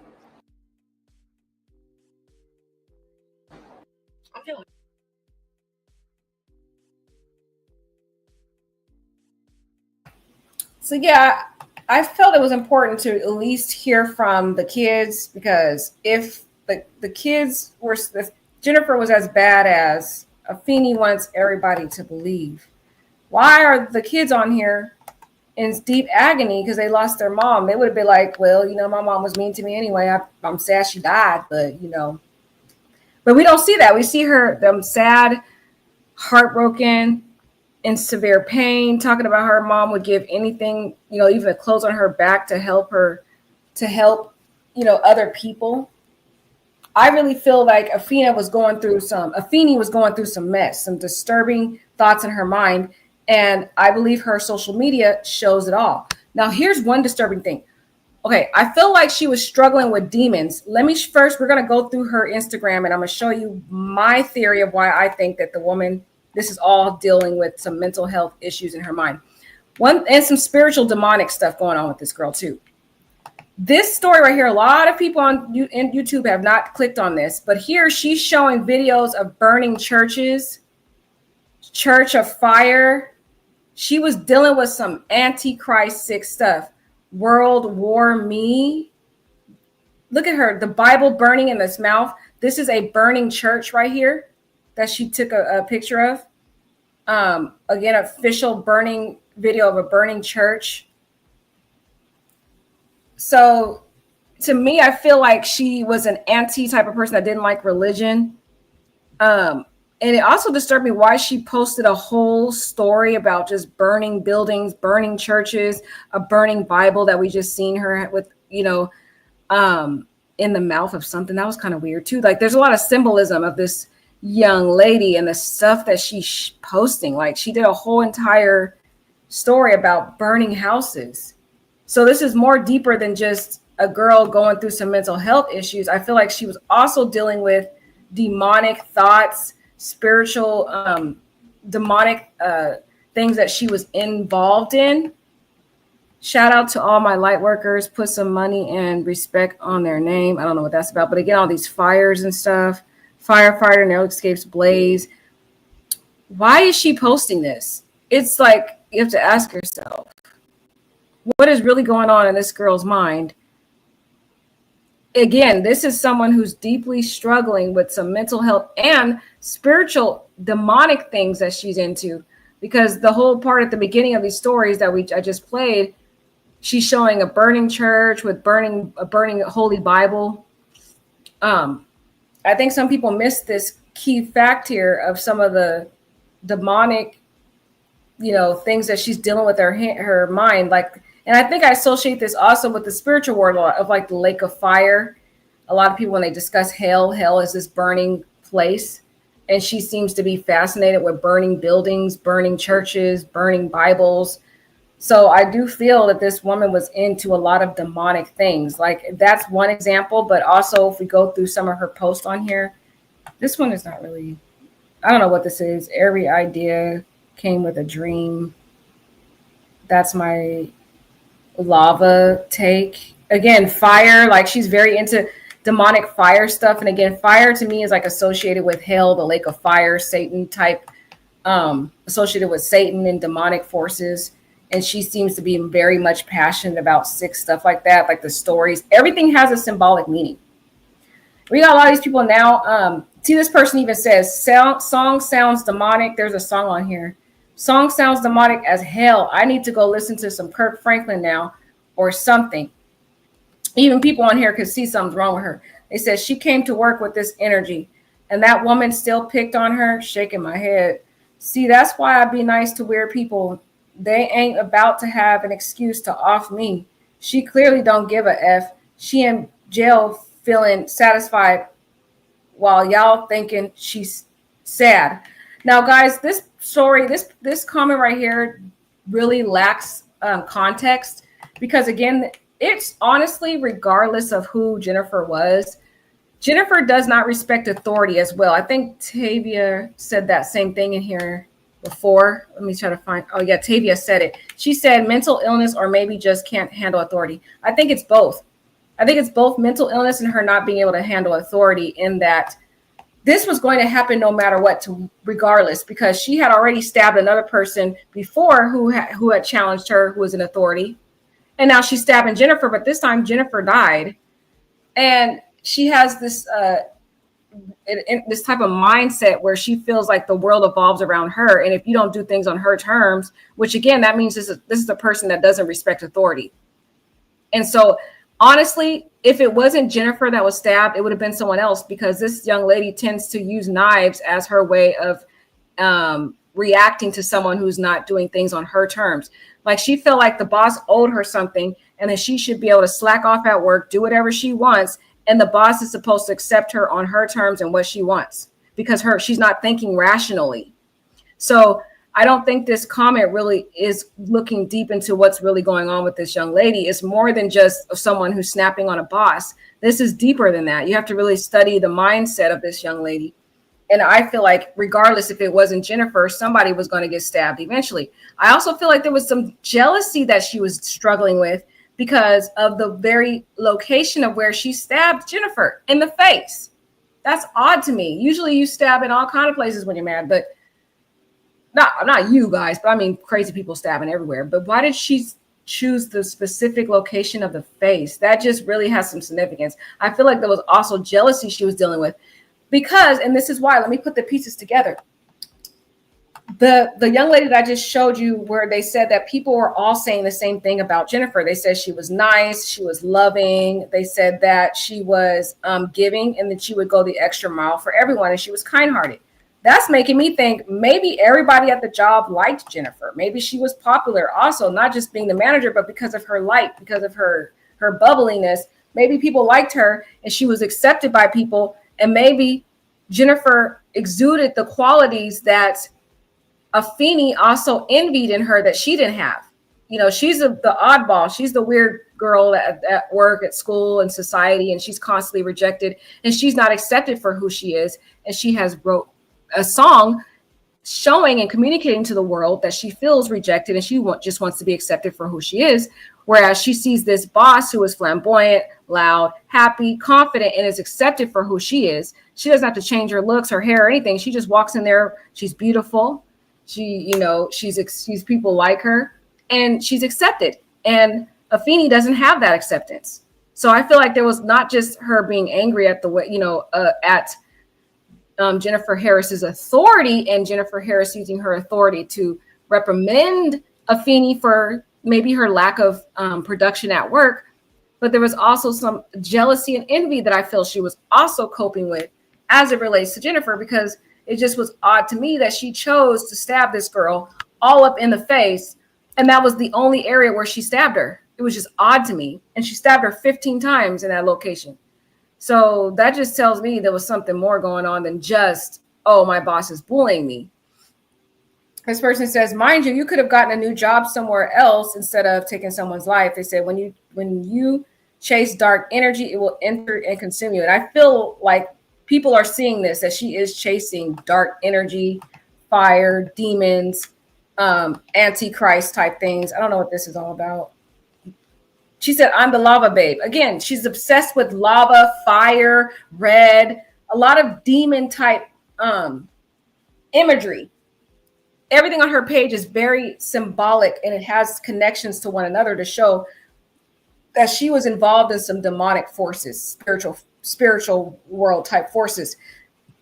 And when you tap into that spirit world and you start consulting into those demonic type spirits, you will start to find things fall apart around you, like she's dealing with. She was dealing with a lot of mental torment. This person says, I don't care about her mental health. Ain't no excuse to take someone's life when you can always find another job. Y'all justify anything until it's your family and on the other end. Okay, let's move to the next one. Why is this not going? Okay, it's not seeming to go. I don't know what this video was. You said you think you would collab with me. Look at this weird stuff on here. Who does this? It doesn't have a sound, but what kind of mask work is that? This looked like some type of stuff out of them horror movies. Like, she was obsessed with all this demon horror type demonic stuff. Like, and people are still excusing and validating this girl, saying, oh, it was her boss's fault. I kind of disagree. I do think that it was contributorily the boss's fault and her fault, because why did you guys even hire this girl in the first place? She should not even got a job there. We already looked at these two videos, so we're going to skip those, but let's see this one. This says angel number 183, creativity, abundance, divine support are flowing in my life. Look at this. She's using spiritual imagery, spiritual numbering. This woman was very obsessed with that type of spiritual world.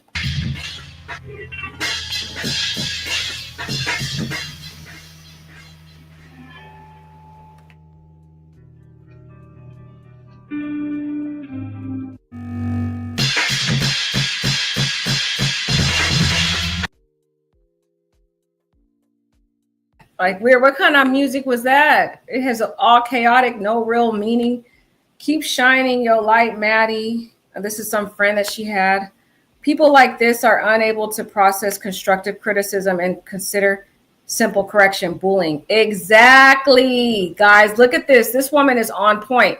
Let's read that again. She said, people like this are unable to process constructive criticism.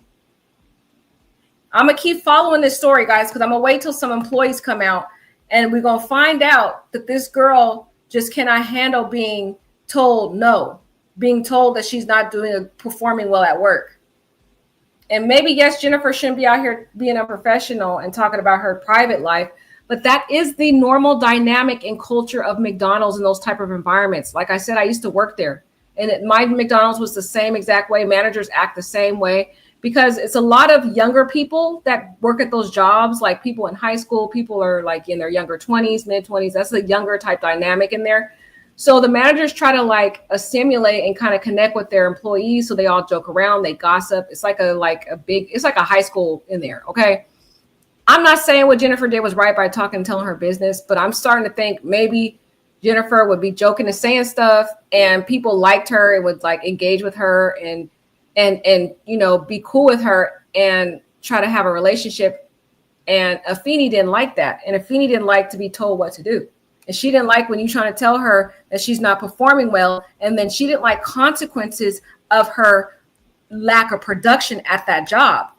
And so she want to go and turn and flip it around and make it look like she is the victim, when in reality, she's not a victim. She just can't take accountability. Like, if you listen to this closely, you'll see what she's trying to say. She's saying, we're not your kids. You're trying to treat us like kids, and we're not. And maybe Jennifer, because she was older than them, was trying to be like more of a role model and like, you know, treat them like, you know, like as if they were her kids, but in a positive way. Like, hey, you're like, I'm like a mentor to you, trying to like build a relationship with them. And Ryzen took it the wrong way. But look at here, these other weird videos she has on here. This one is, I ain't a doctor or abomination. My name is Ryzen. Very obsessed with birds and ducks. And then remember how her song talks about comparing herself to a bird and duck. And then this person says killers always start on animals, then on to humans. They're always a pattern. Baby, I was misunderstood. Baby, you know that I'll always treat you good. They wanted me to be some shady, so I buried him for good. We more than neighbors, in fact, we're his family. Wanted to punch me? We could. We're soldiers. These girls like to play games with you now to put you in misery. You was never that lady that I was talking about from the beginning. In fact, you're another lady who saved my life and helped me put the wicked to an ending. Baby, take another look.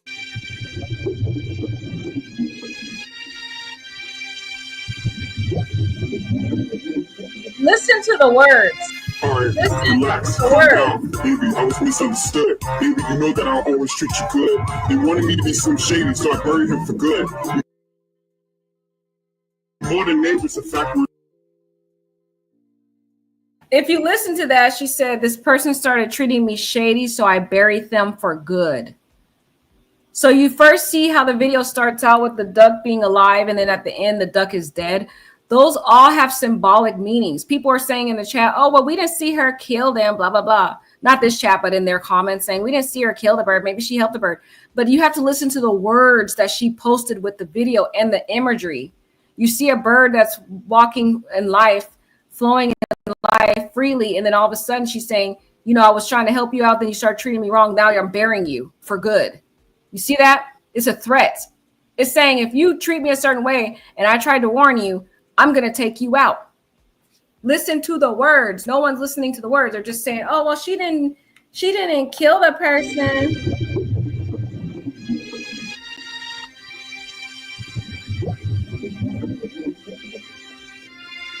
Alright, relax, calm down. Baby, I was misunderstood. Baby, you know that I'll always treat you good. They wanted me to be some shady, so I buried him for good.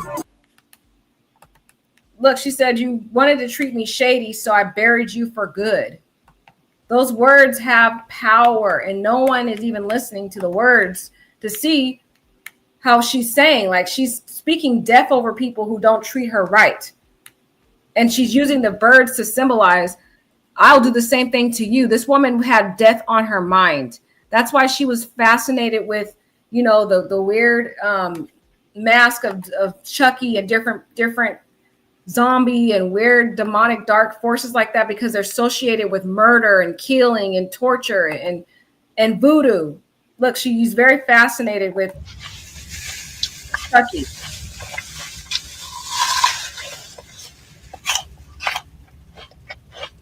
Like, nobody even saw how creepy this is. This is not normal. This woman's obsessed with murder, Chucky, and sick stuff like that. And they said, this is why my grandma always told me, be careful how you treat people and what you say. They said, the orange hair and glasses, baby, I'm out. They said, this page is insane. And you sort of see something was off with this individual. Definitely something was off with her. Everything that she posts on here is disturbing. First female president, who I am will always remain. Oh, something like that. And this person says, girl is loony. Yeah, it is definitely. This girl, I don't even know what to really associate with this. I don't know what she was trying to do here. Oh, so she wasn't, this is where she was in Detroit, Michigan at this time. I misspoke last time and I said it wasn't Detroit. Sorry, guys. Okay, then they say, I know we're here for each other. We are family. This is another job that she had.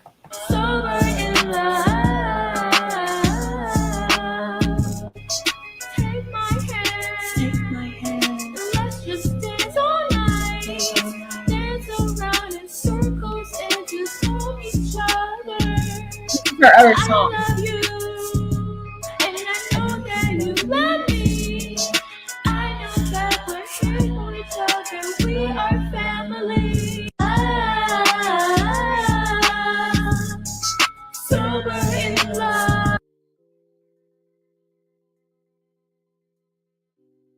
That song was terrible, guys. Terrible. And look at this video.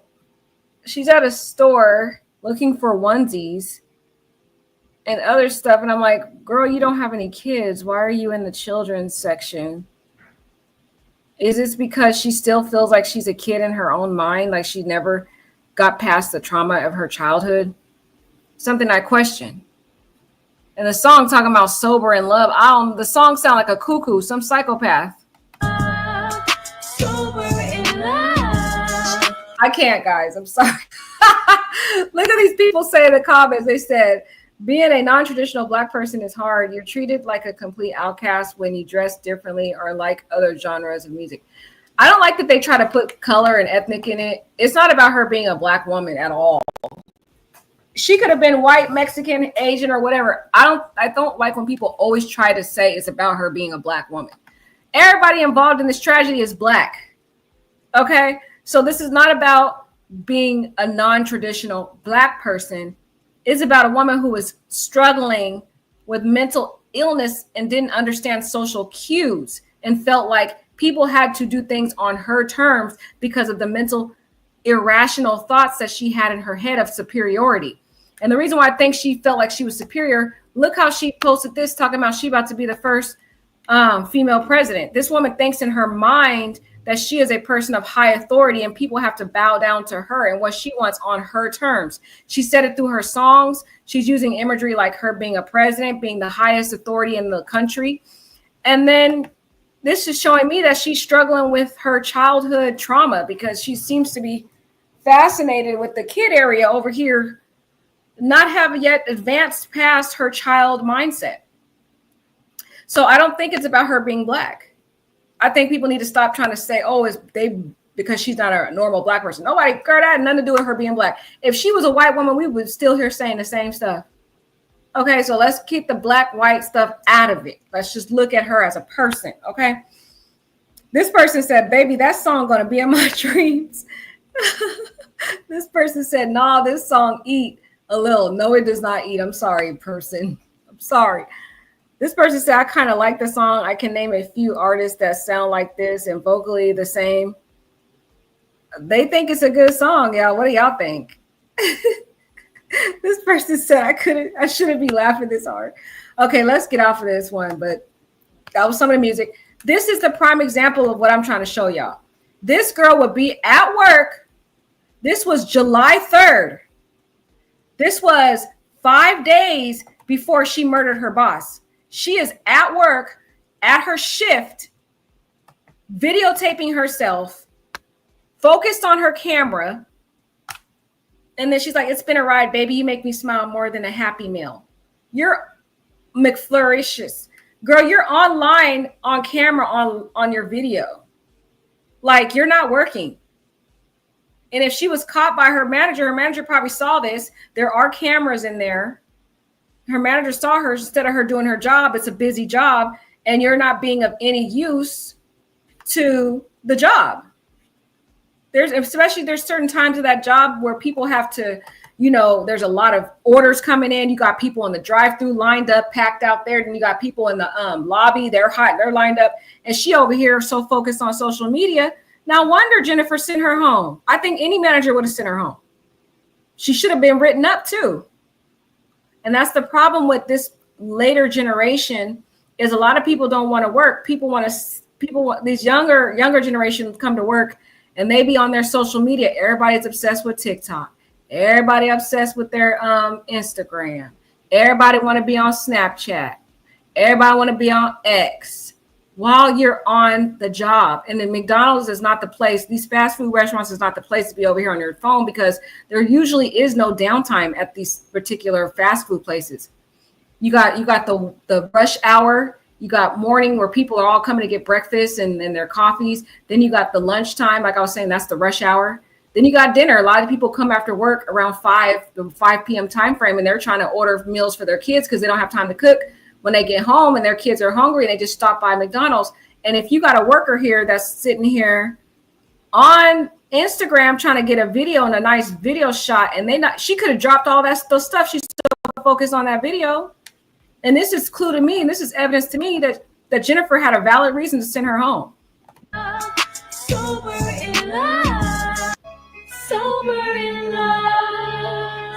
Sober in love. Sober in love. Sober in love. Sober in love. I can only listen to that song for so long. It's terrible. Anyways, this person says, LLL, this singing too. Yeah, she a little off, y'all. And this person says, these jobs got to start asking for social media accounts. As sad as it is, I feel like a part of the hiring process should be to check people's social media accounts, because you really know who people really are out of work, because that can impact the job. And a lot of people are hiring people not realizing that they're struggling with impulse control, a lot of mental health issues, and a criminal record. I don't know why they didn't check her criminal record, because this girl her record is off. This person says they had to witness on the radio who said she was a lazy worker. Wow. She was asked to leave because the drive-through line was long and she wouldn't get to work. Now we see what she was doing instead of working. Wow. Let's read this again, y'all. Look at this. They said they had a witness on the radio who said she was a lazy worker. And I can agree with that. They said she was asked to leave because the drive-through line was long and she wouldn't get to work. Now we see what she was doing instead of working. You see this? So there are witnesses that work at that job who they interviewed on one of the radio stations in Michigan. And they said that she was lazy. She wasn't doing her job. She's one of those, Gen X employees that come to work and they on social media. They don't care about their job. They lazy. They just want to, clown around at work. This woman was so engulfed in her social media. You could see that she was very obsessed with her social media. She posted every chance she could get with all these weird, disturbing videos and all this stuff. And there's people who work with her who came on the radio in Michigan, one of those news stations, radio stations, and they said they saw that she was lazy. That's why the manager sent her home. See, there's always two sides to the story. And this woman has a flawed perception in her mind of how things really go. She thinks that the boss should have just let her stay at work and let her do what she wants, let her do half her work and not even really work and just be focused on social media, while people out there, they need to get, meals done. She's sitting here. You're supposed to be rushing. When you're in this type of job, you got to be rushing. You got to hurry up, get there, get the meals done, pack it up. You don't have time to be on social media in this type of job. Now, I know certain jobs, maybe government jobs, you can do social media because there's downtime, but at McDonald's, it's not like that. So people who know this girl, who work with her, are saying that she was lazy and she was sent home for not doing her job. That's why she was sent home, allegedly. So people need to stop blaming this manager. This manager was doing her job. I think a lot of people like that manager. And I think because Avani was not the accepted one, she was the odd person, and also felt like the world evolved around her and she could slack off at work and just not do her job and get paid. That's what she felt. That's what she felt. This person says, oh my, if she would have gotten fired, she really would have come back to do harm to her. Sad situation. They said, I work there. That's BS. The manager never liked her. Okay, look, there's a witness right here. We getting tea in the comments. The comments always tell you the tea. I told you guys this on my prior story. This person says, I work there. That's BS. The manager never liked her. She was laughing about sending her home. It's on camera. The news make her like she a saint, but because she was a manager, she did whatever she wanted at that restaurant and penalized us for being any petty little thing. Hopefully we get a manager that doesn't abuse her power now. Wow. So we got differing opinions, y'all. We got another employee that's coming here saying that other employee was wrong, that it seems like the manager was bullying her. Wow, guys. This says, by sending her home, the manager may have been seeking to get this young lady to consider her ways. Sometimes a timeout is designed to get you to reflect on your actions, ways, and hopefully return with corrected action. This is why you got sent home, this person says. And they said this was premeditated because if you actually bothered to see the girl's Instagram, you would know that she planned on doing something to that woman. So don't sit there and say that, oh, poor girl, this poor girl, that, because it was premeditated. It seemed like both sides were messed up, because this other employee over here is saying that that the manager didn't like her and was laughing about sending her home. So manager is not innocent. Managers seem to trigger this girl too. They both, I feel like one of the people said in our chat that both of them were doing stuff to antagonize each other. I think that's what the picture is going pretty much. But also we see from this video, y'all, let's not excuse this. She's at work and she's on social media. And that's just not even cool because you should be focused on your job. She does seem to me like a lazy slacker worker that's focused on social media instead of doing her job. So I still stand by that. Here's another disturbing picture here. She's doing like some sick mask, like, I don't know, those like demonic masks they do. And she's playing the flute.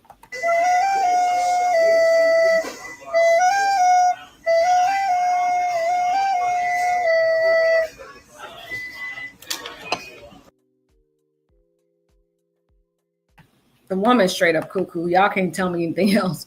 She said, I guess I had to go to that place to get to this one. This person says, you mean to tell me nobody saw her unraveling? They said, oh yeah, I would have sent her home too. They shouldn't have never hired her. I don't know why they even hired her in the first place. This video, it says, look, Black Widow, Rising Phoenix. This is another one of her songs. I don't know why it won't let me play it though. Yeah, there's no option to play it. But they said it's all love on these grounds. But the Black Widow part is another symbolic, dark spirit type thing that she was focused on. She noticed all her imageries are very demonic. The Black Widow, what is a Black Widow? Black Widows usually signify death. When they bite you, you usually they're poisonous and you're more prone to die. And when they associate women as the Black Widow, usually they're the type of people that have killed a lot of folks. I mean, there was this one woman, she was called the Black Widow because she killed a lot of her husbands.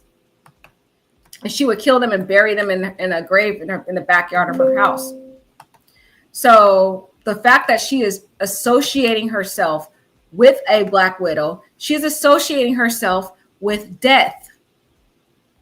Death, murder, darkness. Again, a lot of dark imagery she's putting on her TikTok. Disgusting, y'all. Another one. Whatever weather, cold or warm. Again, associating dark clouds, darkness, spiritual darkness again. Then you got this right here. This is crazy.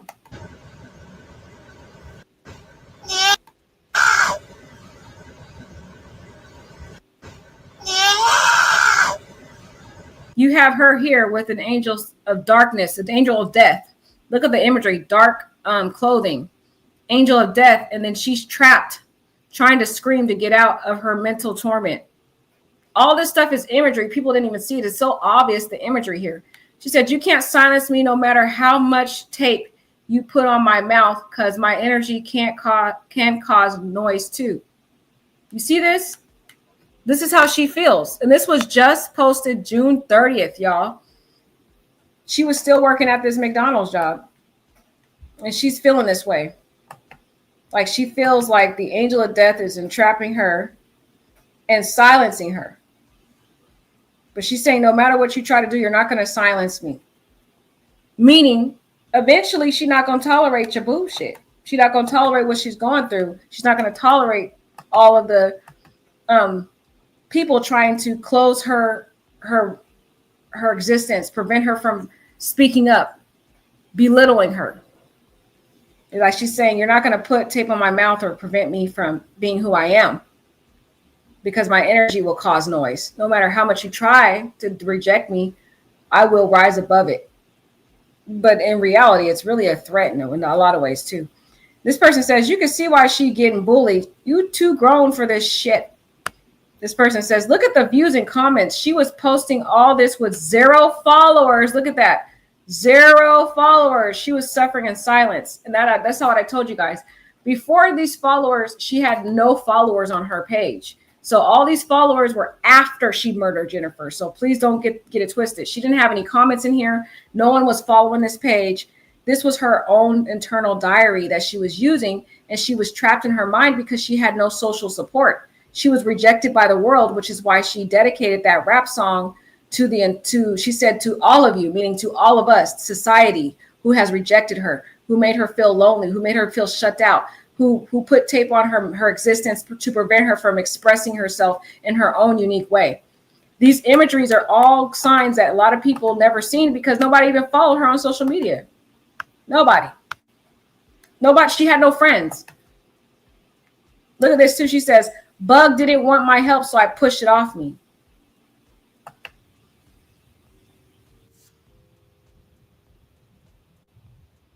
It's another imagery here. People don't really realize.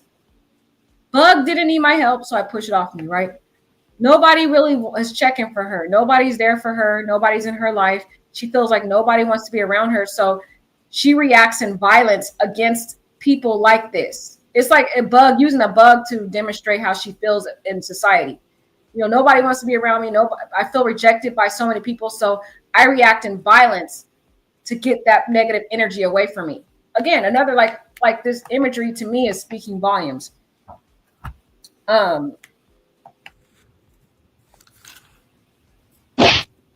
See that? Then she kicks it. Like she reacts. Notice how she reacts in violence whenever she feels rejected by someone.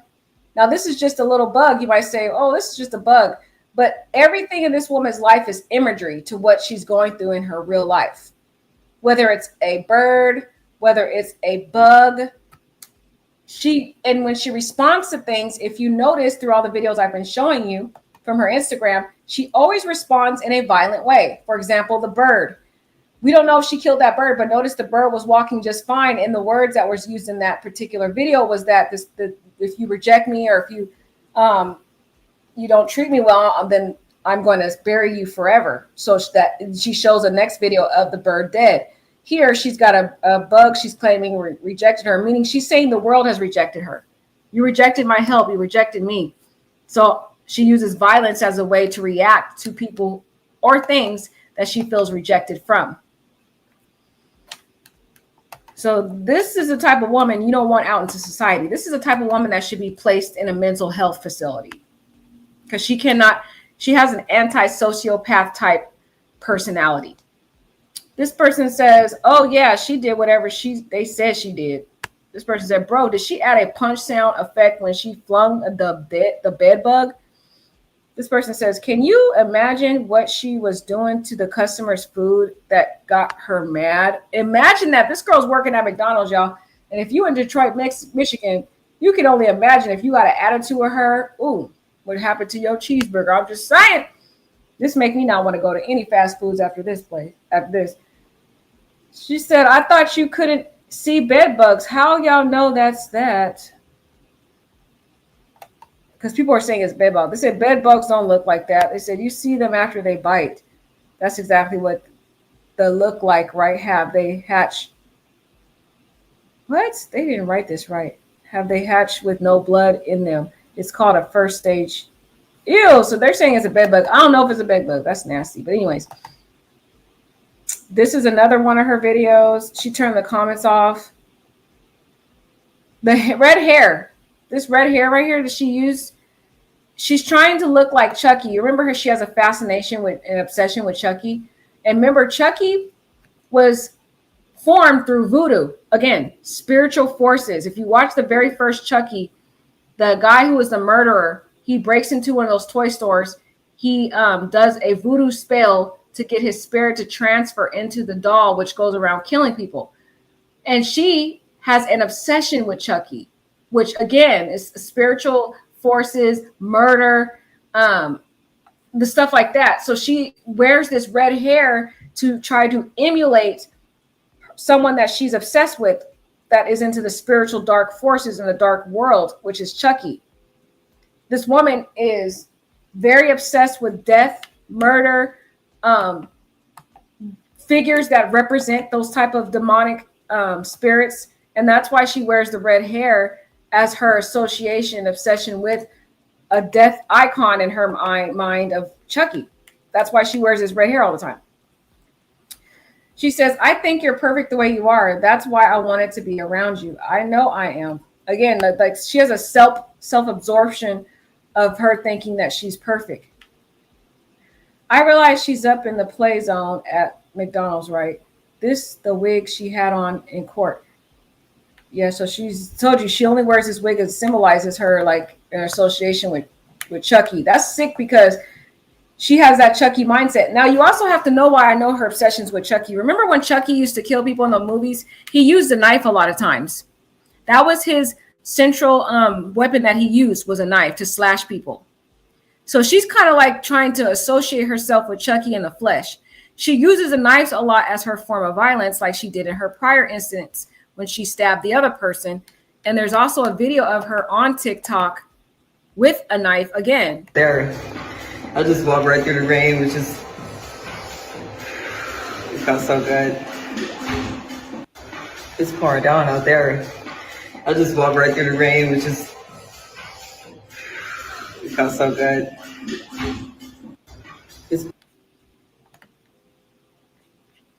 And she says here, she says, my friends think you're crazy.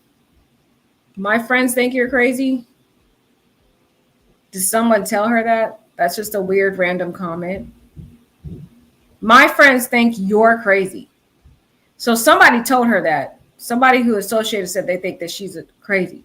It said, after looking at her videos, I understand her pain. I'm not excusing her from murdering that lady, but you can see a person who is struggling and been through a lot of drama probably had no one or support. God give her mercy on her soul. But I feel like this woman has made, there's a video on here where she's going around showing a knife. Let me see if I can show that video on here.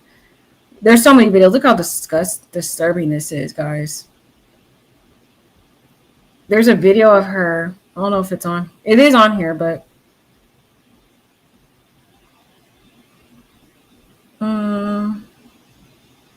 where's that video of her with a knife?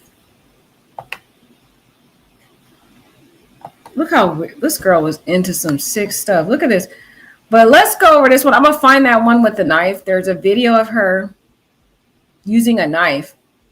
Like I said, because I feel like she is associating herself with somebody that she admires, which is Chucky, because he is kind of the person that she wants to become, to take revenge on the people who she felt rejected by, which is by society.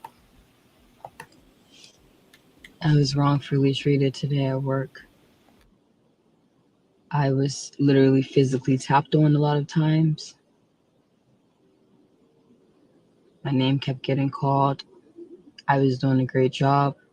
I kept getting sabotaged, tempted, so my button can get pressed and I can go out of character. So although I went out of character, all I could say was stop talking to me. That's all I could say. Stop talking to me. And to walk into my space, still bothering me, and I said, get away from me. Please get out of my space if you don't mind. I can't talk right now, and you still continue to touch me. That made me very unhappy. It was ridiculous. Because I know that I'm a great person, and I know I won't be tolerating that. So since they decided to bully me, let the universe show them what's next. Because it wasn't right. It was ridiculous. And there will be hell to pay for that. Without a doubt.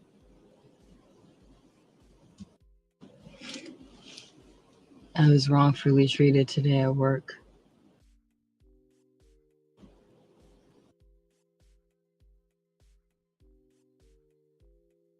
Another disturbing thing about her is she thought that she could move objects with her head, with her mind.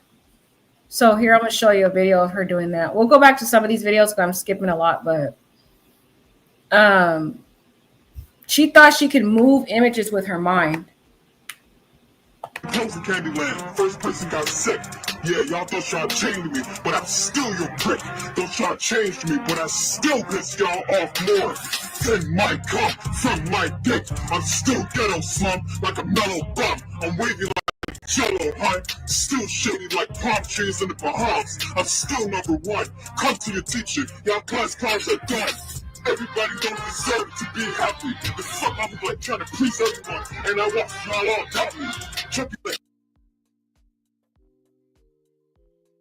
So if you heard that, she said, everyone doesn't deserve to be happy. I'm trying to please everyone. Again, the lyrics is what you need to listen to.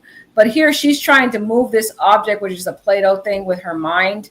And she talks about this a lot on her videos, that she like believes in this like spiritual thing of moving things with her mind. A colorful mental activity. So she stares at it thinking she can move it with her mind. Oh, I didn't get to show you that part. Let me see if I'm unmuted. Okay. I didn't get to show you that part of the video where someone was saying, who thought that she should be working at McDonald's? I'm a rainbow in the dark and the night. Look at that. Look at the word. I'm a rainbow in the dark and the night. My power out, but my powers are infinite. My power out, but my powers are infinite. This woman thought that she has some super type powers, and she was the light of the world in this dark world where people didn't understand her differences and her uniqueness. And so she felt like her uniqueness gave her a light that was above and beyond the world that had its darkness around her. So all of us as a society is the darkness. We symbolize the darkness that doesn't accept people like her. And she is the light and has this infinite power that's above other people, which is why she doesn't respect authority, because she thinks she is the authority. And look at this. They said, I would like to know who thought it would be a good idea to hire her to work at McDonald's. I agree. Who thought they would hire this girl to work at McDonald's? I don't know what people were smoking on. But the woman, look at her. She's very obsessed with red, a lot of demonic imagery, darkness, demon forces.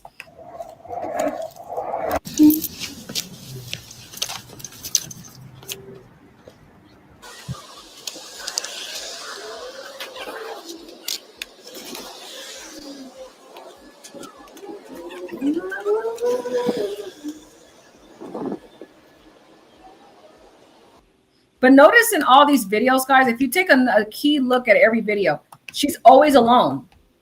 The only time we've seen her with somebody was her roommate. She never has any friends in any videos. Better Days Now. She's obsessed with these different animals and them dying and being flicked off of her, or something with death with the bugs or flicked off or things like that. And all of this has imagery. This woman thinks that she uses these animals as a way to symbolize what she wants to do to people, basically, who she feels rejected by. But notice this woman's always alone.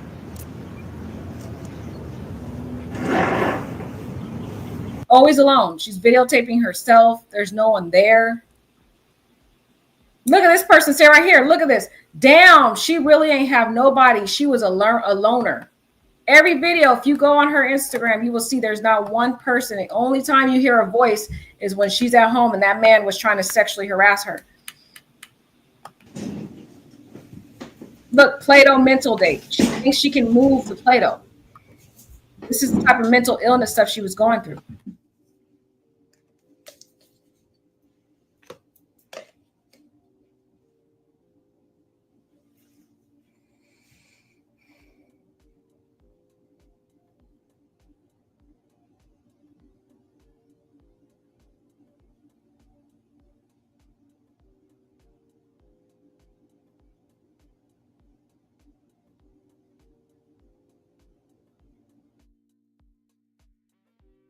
I'm telling you, this woman was dealing with some type of mental illness. If she really thought in her head, I ain't gonna catch.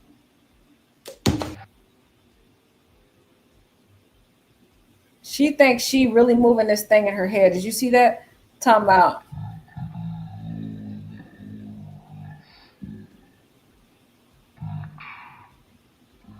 The bigger they are, the harder they fall. And bitch, I ain't gonna catch you. This woman really thought she made it fall in her head. She thinks she has mental powers to move things and to do spiritual things. The woman was dealing with a mental issue. That's what I'm saying. And the people didn't really see that. They hired her. Again, she's obsessed with volcanoes, fire, explosions. These are all demonic imagery.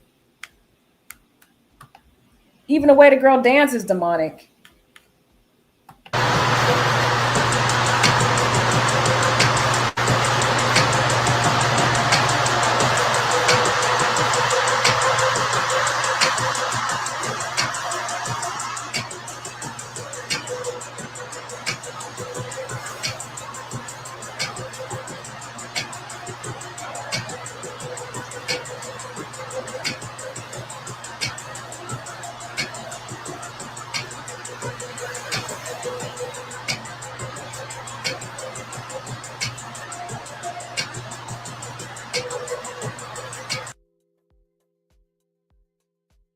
Clearly the woman is not, she's not really aware of the what is she doing?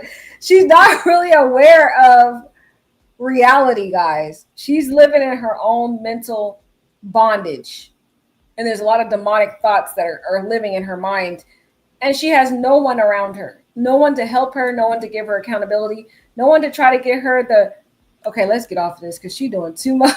Can I pause her?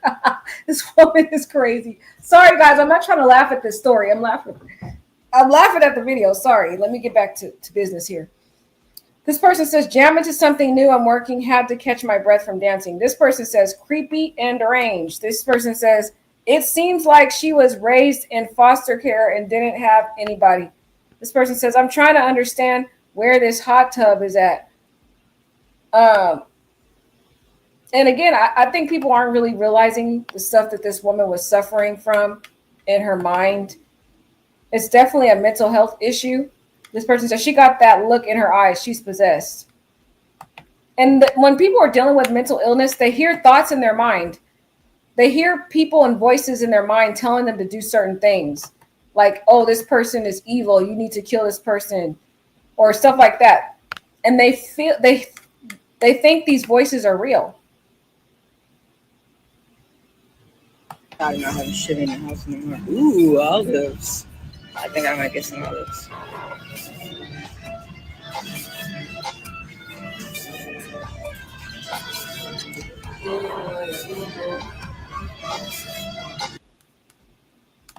There's person saying, oh, we would have been friends if I lived out there. She didn't have much family or support or even any love, probably super isolated, and then began being targeted and harassed. I understand you, and I actually do believe you were getting bullied. This is the type of person that can't really have friends either, to be honest, because even if you try to be her friend, that relationship, she will always end up pushing you away. She will think that you're doing something wrong to her, and they start to develop these paranoia thoughts in their mind that these people are their enemies or out of them. So they actually prefer to be alone. So like, even if she were to have friends, she would eventually either push that person away, harm them in some violent way, or do something to make that person no longer be around them, because they always end up developing these irrational thoughts in their mind as if the person is trying to harm them or do something, or their enemy in some way. And so they react in violence from that person. So that is, in my mind, why she didn't have friends. They prefer to be alone. It may be sad that we say, oh, she's a loner and she needed people in her life, and that is something that I said she didn't have. But people like her who are suffering in their mind, they suffer with a lot of paranoia. And so it's hard for them to develop relationships because they end up equating that person with someone who is an enemy, someone who is going to harm them, and then they end up reacting in violence or some way towards them.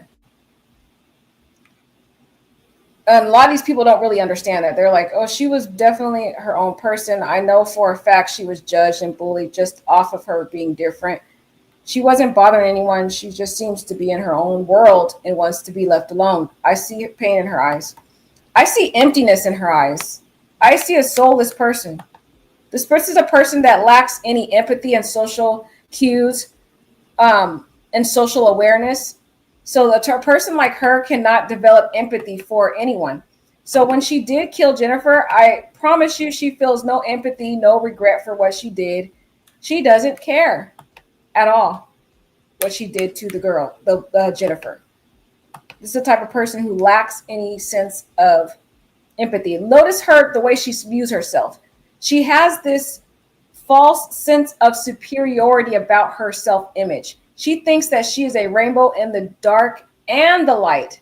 So she's saying she is the light of the world, and the world itself is darkness, and she brings the light to the world. And when she says dark and light, darkness can be equated by Satanism. Light can be equated as even God people who believe in Christ. She's saying she is the light above all of these spiritual forces. She believes that she is the superior human being.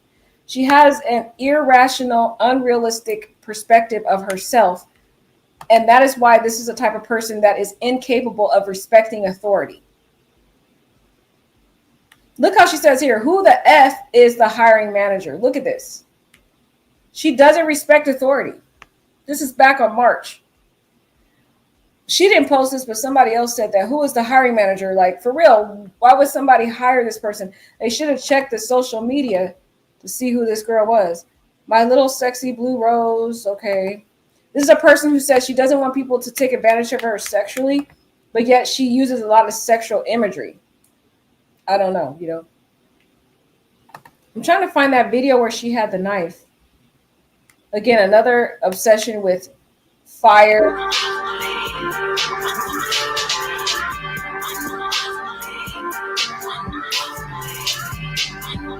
That was one of her songs that she did. Again, you can see the disturbing videos on here. Let me scroll here. I'm trying to see if I can find that video where she had the knife, because she has this disturbing video, which I could see that she has an obsession with knives. Eating worms. I don't know if this is the one with the knife. No. There's a video of her dancing around with a knife. It's so disturbing. No, it's not that one. Let's see.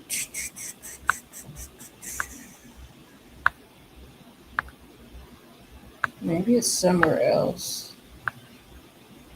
Again, she's doing this weird stuff with trying to think she can make stuff move in her head. You see, she thinks in her head she really can make it move. They took the sound off. I don't know why they took the sound off. He always said you can do anything you set your mind to. He never lied. When he said that, he never lied.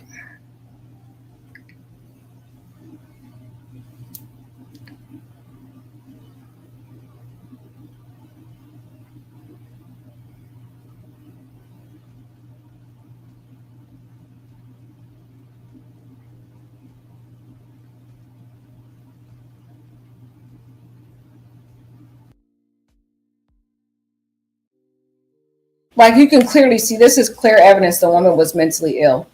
She believes in telekinesis, and she keeps saying he said you could do whatever you put your mind to. And she put Eminem in here. She seems to have an obsession with Eminem. I'm not sure what her obsession is with Eminem. She tags Eminem on all of her videos. I noticed that too. Every video that she does, she tags Eminem. And when you say she said you could put anything you put your mind to, you have to ask, who is she talking to? Is she talking about, who is she talking about? Is she talking about Satan? Is she talking about God? Is she talking about Eminem? And she believes in this telekinesis stuff. Like, this is clear evidence the woman was battling demonic Going over forces. So look, as you can see, you see the dent? It got in it. I didn't do that. Like, the bottle it didn't have a dent in it like that. I wish I would have showed you how it looked first so you can see what I was talking about. But let's do this again.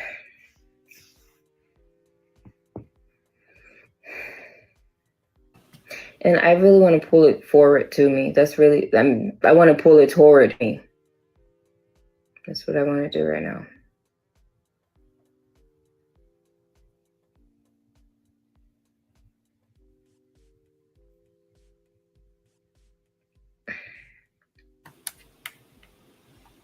Yeah, so she thinks she can move this bottle towards her. Just real weird stuff. This woman was obsessed.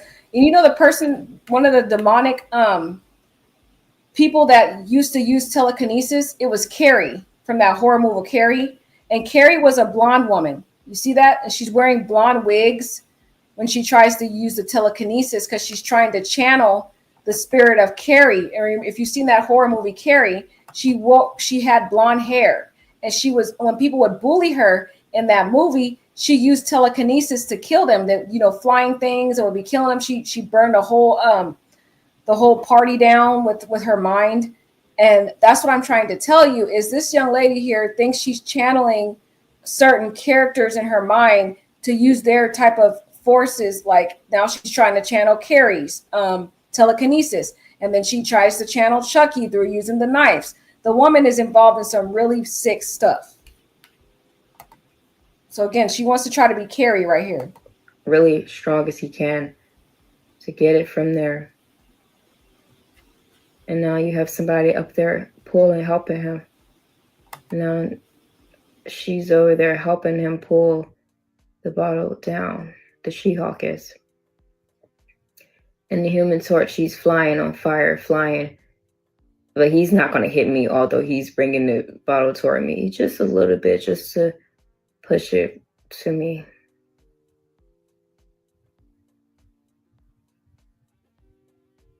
And the Powerpuff Girls are going right around.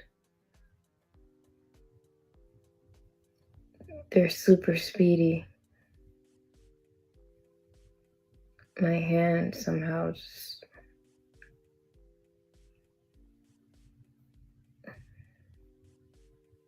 Come on.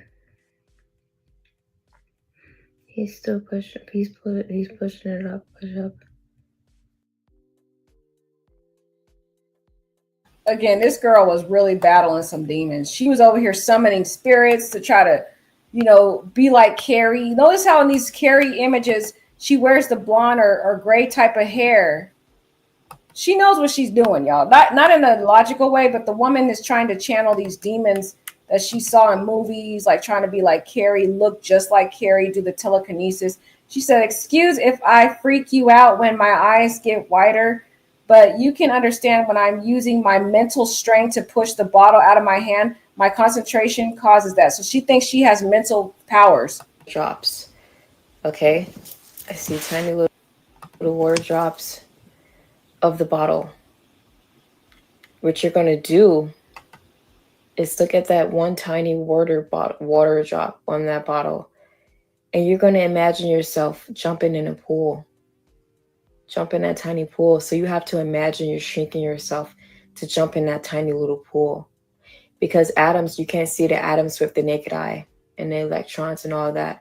But they're here around us, surrounding us. They're in the air. So you have to imagine a bunch of tiny little dots just flying around everywhere. And now I see them making a big shape. They're making two big hands, and they're just pushing a bottle. They're pushing a bottle out of my hand because I can't move my hand. My hand got to be still because the idea is to move the bottle with my mind. So these atoms are forming a shape of two giant hands, like two giant Zeus hands or something, right? And now I see the kamikaze jet. It just ran right into the top of it, like off of. Yeah, this is what I'm trying to tell you. The woman was, I don't know how she got hired, but she was struggling with some real serious mental illness. You can see through all these videos. Like, we could go on and on. The stuff never ends of the type of demons she was into and the mental health issues she was struggling with. And she had no friends. And see, people like that are usually, they want to be isolated. They don't feel like they're of this world. They don't feel like the world understands her. They feel out like an outcast and they prefer to be alone. But let me show y'all something. So this young lady here, like I was telling y'all earlier, I'm trying to find that knife, guys. I can't find it. Okay, it must be in another video. There is a video of her waving around a knife. I know y'all saw it, and I'm going to find it too. But before I find it, I want to show y'all something. She actually was charged with stabbing someone back in 2022. So this is the case number here. Her name here, defendant. The offense date was January 11th, 2022. So back in 2022, y'all, she was charged with unlawful injury, stab, cut, wound, without malicious intent. And this was the hearing date for that was November 28th. So she was charged with this just 3 years ago. Let's see, we're here. You can see the charges here was amended to an unlawful wounding. I think she entered a plea and they changed it to unlawful wounding. So this is the problem with the judicial system. When the person enters a plea for a case, they will reduce the charge to some de minimis charge when she should have been actually convicted of stabbing somebody. Let's see what she said in this video. Then after what he did like yesterday, it kind of like, it just like kind of like went over the line at this point. Like he handed me the knife and told me he told me to kill him.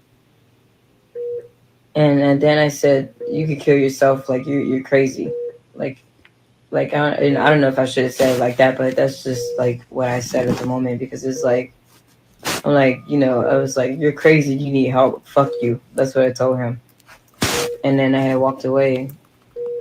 But it's like, everything is fine now and stuff, but I think that kind of triggered my anxiety attack, because when I woke up this morning, I started having an anxiety attack. I started having like butterflies.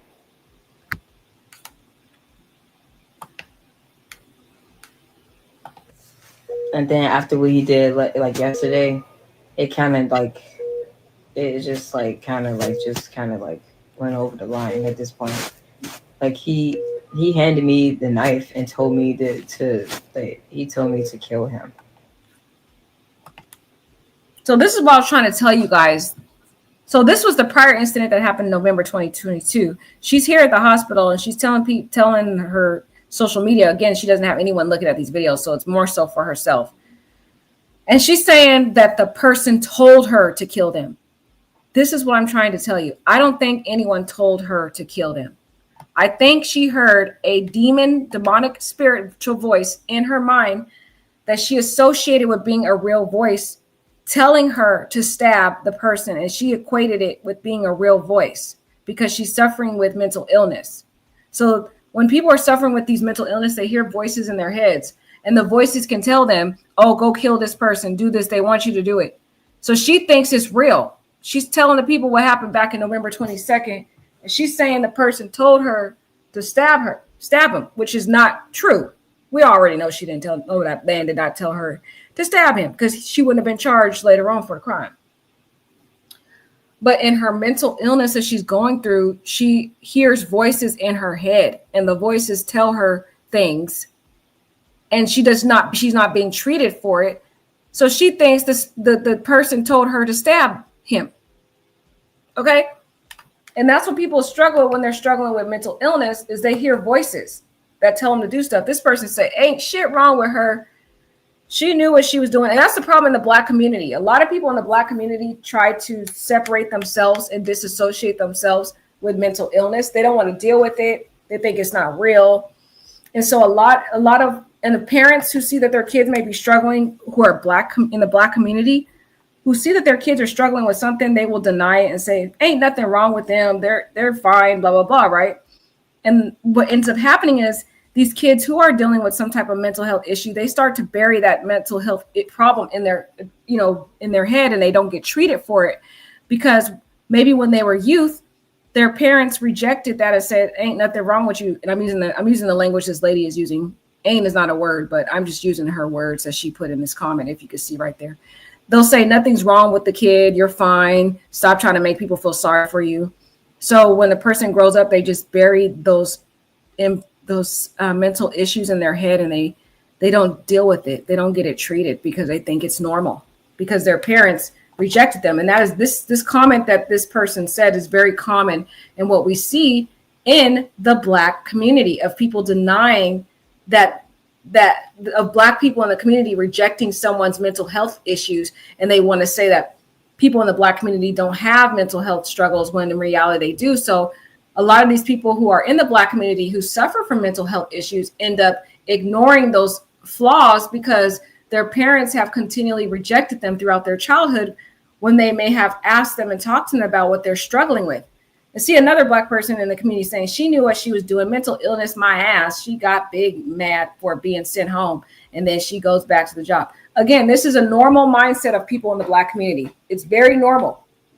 They don't want to face the mental problems that some people struggle with in our black community. And they always equate it with, there it is. There's a video I wanted to show you. They always equate it with the denying the mental struggle they're dealing with. Look at this girl, her obsession with knives. I got sent home early yesterday.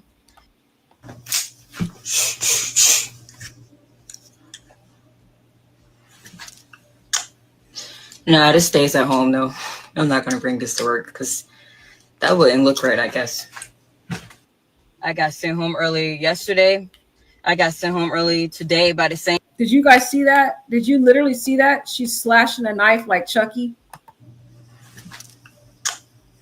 Nah, this stays at home though. I'm not gonna bring this to work because that wouldn't look right, I guess. Crazy. I got sent home early yesterday. I got sent home early today by the same person. I'm telling you, she's a bully. This shit isn't funny.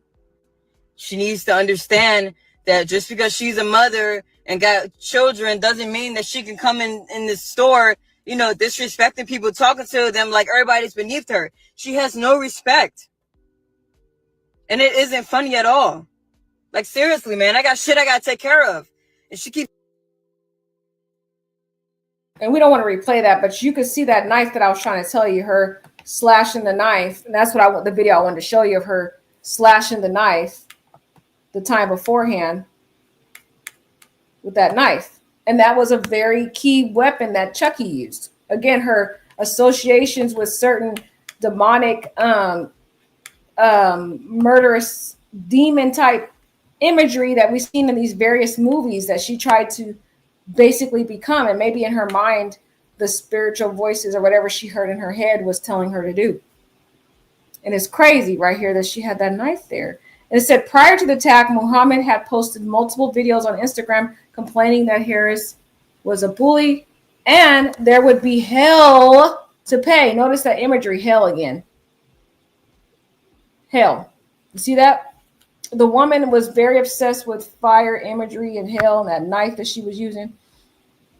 She uses that knife as a way, that kind of imagery that Chucky used. Chucky used knives to kill his victims. And now she wears the red hair like Chucky. She uses knives as her signature way of killing people or harming people. That's modus operandi.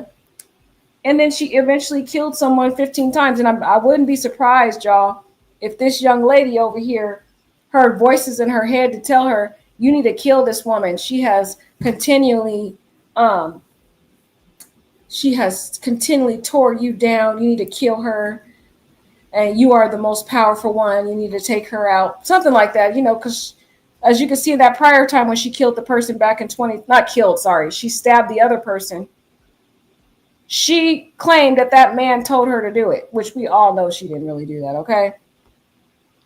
Stabbed that girl. She stabbed Jennifer 15 times. I wonder how many times she stabbed the other person. The other person luckily did not die. Okay, so this person is saying word is she left, went back to the park, cooled off, then pulled back up on demon time with that hood on. What makes it even crazier is that this ain't even her first time doing this type of mess. Reports say she stabbed someone before when she worked at Taco Bell. Look at this. That was the last time she stabbed the other person back in 2022. The person that she stabbed was one of her coworkers, and she claimed the coworker told her to do it. So that's what I'm trying to tell you. The woman had mental health issues, and she has a pattern of stabbing people at her jobs. Okay? Exactly like Island Girl said, she should have been in jail for the last time she stabbed the person at her other job at Taco Bell. This woman, this is not new. So this is why I'm saying I really don't think it's that boss's fault. She thinks she is the authority. You remember how the videos we looked on her Instagram, she claims that she is the rainbow in the light and in the dark. She thinks she is the superior, powerful being. She tries to equate herself with Carrie as having this telekinesis power. And she also likes to equate herself with having spiritual powers like Chucky and being able to utilize the signature knife that he used to kill people when they defy his authority, or when he feels they don't do what he wants them to do. Okay? So she's out here stabbing people at the Taco Bell job. Now she stabbed somebody at McDonald's. At what point are we going to have this girl take accountability, and society to take accountability, and her family to take accountability? Because it feels like people in her family denied this woman had mental health issues from the very beginning. People were not trying to be there for her. Now she's facing $25 million bond, and they have called her a habitual offender because this is her second violent charge, y'all.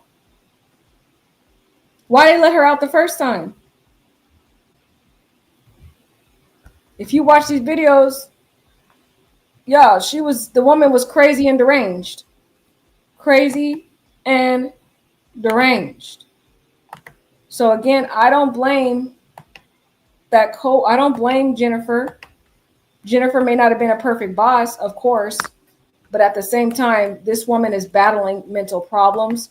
There's plenty of evidence to show it. She's already stabbed somebody at her last Taco Bell job. Now she's stabbing somebody else. This girl has mental health issues, and the people in her life who was her parents abandoned this girl like everybody else in society did. She didn't get the mental health treatment that she needed to in order to overcome the stuff she was battling. Well, let's see her court hearing to see what happened there. Yes, this is why I switched to injection. Sorry, guys, we're going to wait for this annoying advertisement to go away so we can see her in court. Detective Showers, please approach for the swear to. Please raise your right hand. Do you swear that the information being provided is true and accurate to the best of your information, knowledge, and belief, subject to penalties of perjury? I do.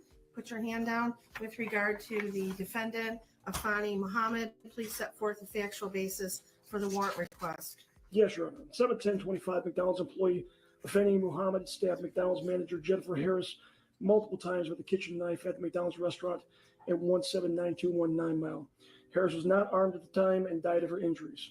Prior to the stabbing, Muhammad was sent home by Harris for not performing her work duties and told Harris, "I'll be back." Muhammad was arrested on scene and the knife was recovered.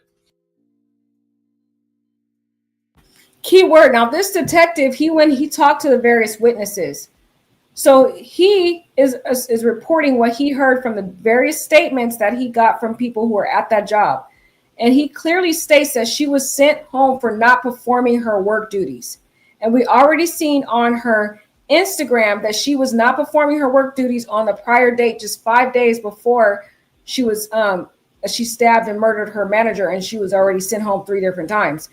So we can already see this girl was not doing her job. She was a slacker, in my humble opinion, based on the videos on her page where she has an obsession with posting herself online while she's at work. And we already know that McDonald's is a very busy office. It's a very busy job. Sorry. It's a very busy fast food restaurant. And you don't have downtime. You don't have time to be sitting there on a video. You just don't. I know when I used to work there, I never even had time to look at my phone until I was on my lunch break. So for her to be on her phone shows a clear indication that this young lady was a slacker at her job. And the officer clearly got this information from the witnesses that reported to him when he interviewed them. Muhammad admitted that she intended to kill Harris and stated that after she was sent home, she drove to a nearby park, decided to come back and stab Harris with a knife that she had inside of her vehicle. When Muhammad returned to stab Harris, she entered the back entrance with a hooded mask over her face in an attempt to conceal her identity and attempted to flee the scene after the stabbing, but was stopped by an armed customer. Well, guys, and she literally admitted it to this officer because he got a statement from her. She told the officer that she went to the park, so she had time to cool off. She had time to think about this whole situation. She had time to retreat and go home. She went to that park. She thought about her plan, and then she went and executed that plan, which was to stab and murder Jennifer.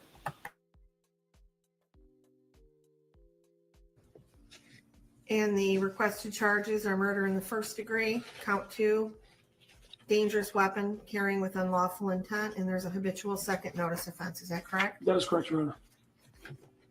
The warrant is being signed, and we can proceed to arraignment. Thank you, Your Honor. Calling file number 2.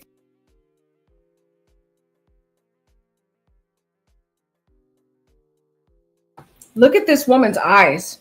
Look at her eyes. She looks completely soulless. There's no emotions in her at all. She's like a soulless being walking around like it has no care, no empathy for what she did. And in fact, she probably has voices in her head telling her she did the right thing. Look at her, so completely soulless. She feels that she was entitled to do what she did, and she has no empathy at all. No care, no emotions. This is the type of person you would call a sociopath. She comes off to me as a sociopath, and a sociopath is a type of person who lacks empathy and awareness of individuals. They're individuals that are antisocial. They're characterized by a pattern of disregard for the rights of others and social norms. Common traits include impulsivity, irresponsibility, a lack of empathy or remorse for harmful actions. The term sociopath is considered outdated, but it typically refers to those exhibiting severe forms of aggressive or criminal behavior. Treatment options may include therapy support, but managing sociopathy can be challenging due to the nature of the disorder. So an antisocial personality is very dangerous. These are people that should not be in the world. And this is the type of person that she is.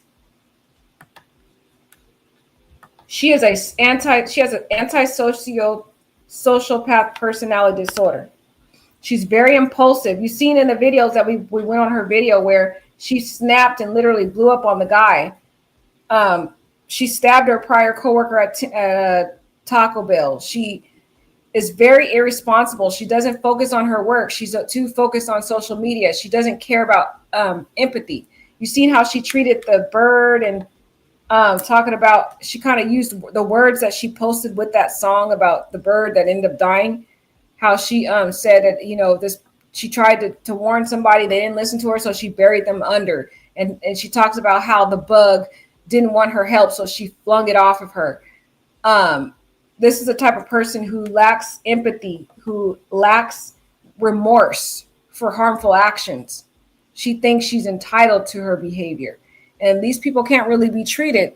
They really just should not be in the outer world because they pose danger to our society. And that's the type of person that she is. So I know people want to blame the manager, but I honestly don't blame the manager. I do feel the manager had a part to play, but I feel like the manager had a justified reason to send her home because she was slacking off at her job. And at McDonald's, you can't afford to have a slacker. You got to have somebody who's doing your job because it's just too many customers coming in. And if the person's not pulling their weight, they need to move that person out and have somebody come in who's going to actually carry their weight and do the job. 5354, People versus Afani Badu Muhammad. Council appearances for the record, please. Good afternoon, Your Honor. Sean Hay, voting on behalf of the people. Thank you very much, Your Honor. Please, this honorable court, Matthew McConaughey, on behalf of Mrs. Muhammad, who does appear to be assumed. Your name, please, ma'am.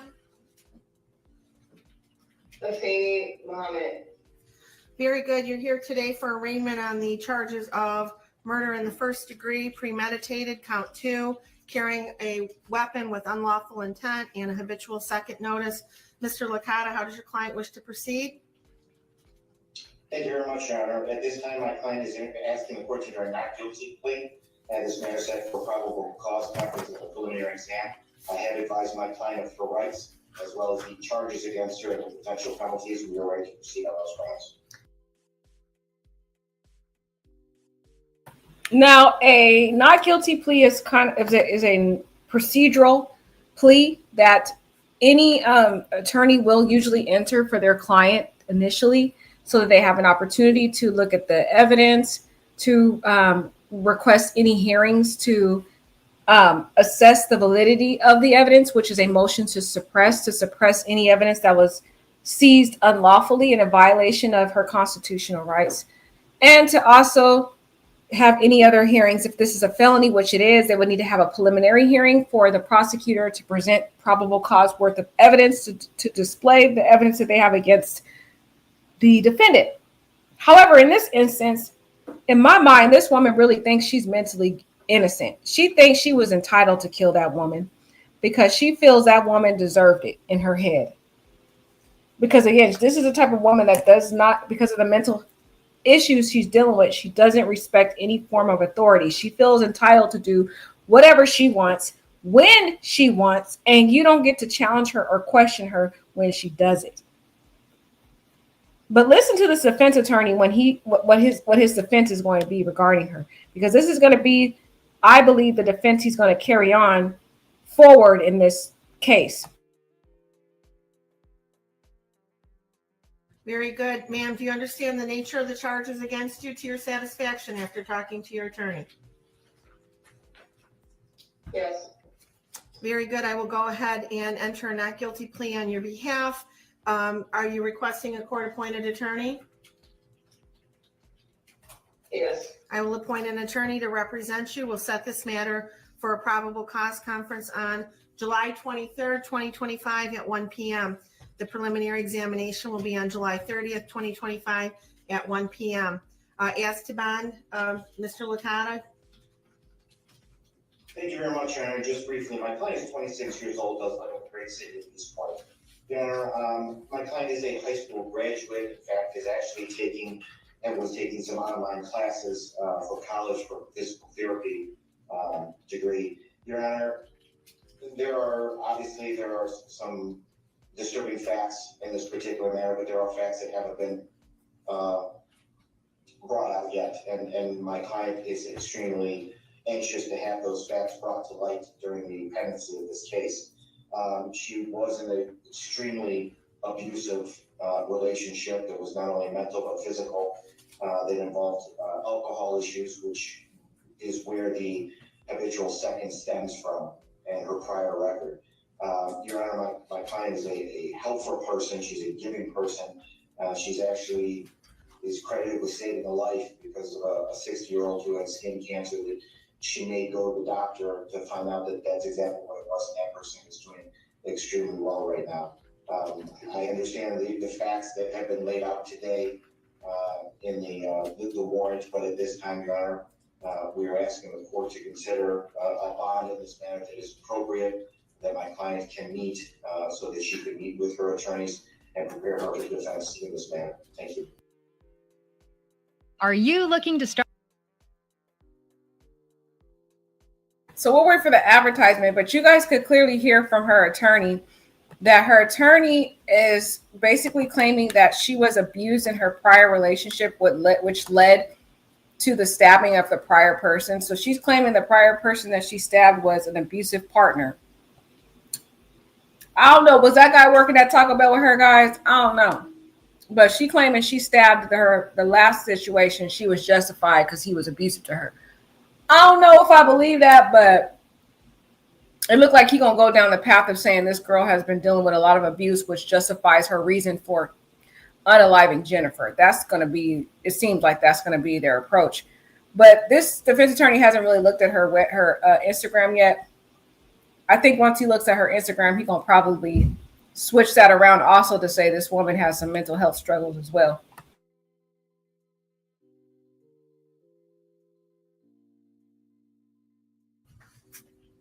Yes, thank you, Your Honor.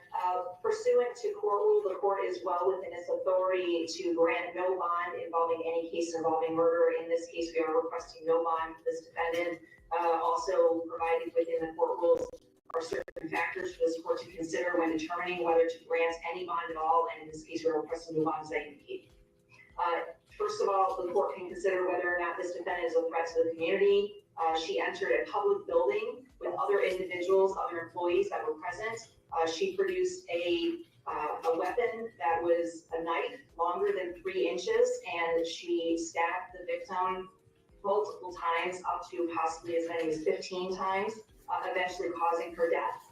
There were other employees that were present at the time, some of which attempted to help the victim after the stabbing occurred. That alone is enough to show that there is a threat to the community. She then ran from the building to her vehicle, presumably with the intent to flee from the scene. She was stopped by a helpful bystander.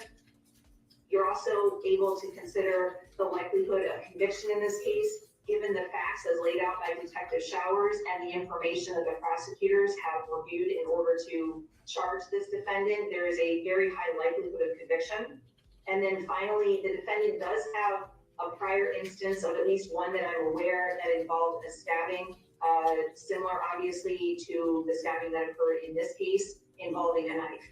So given all of those factors, and given the fact that this court does have authority to give no bond to defendants charged with murder, I am asking at this time for no bond in this case. Wow.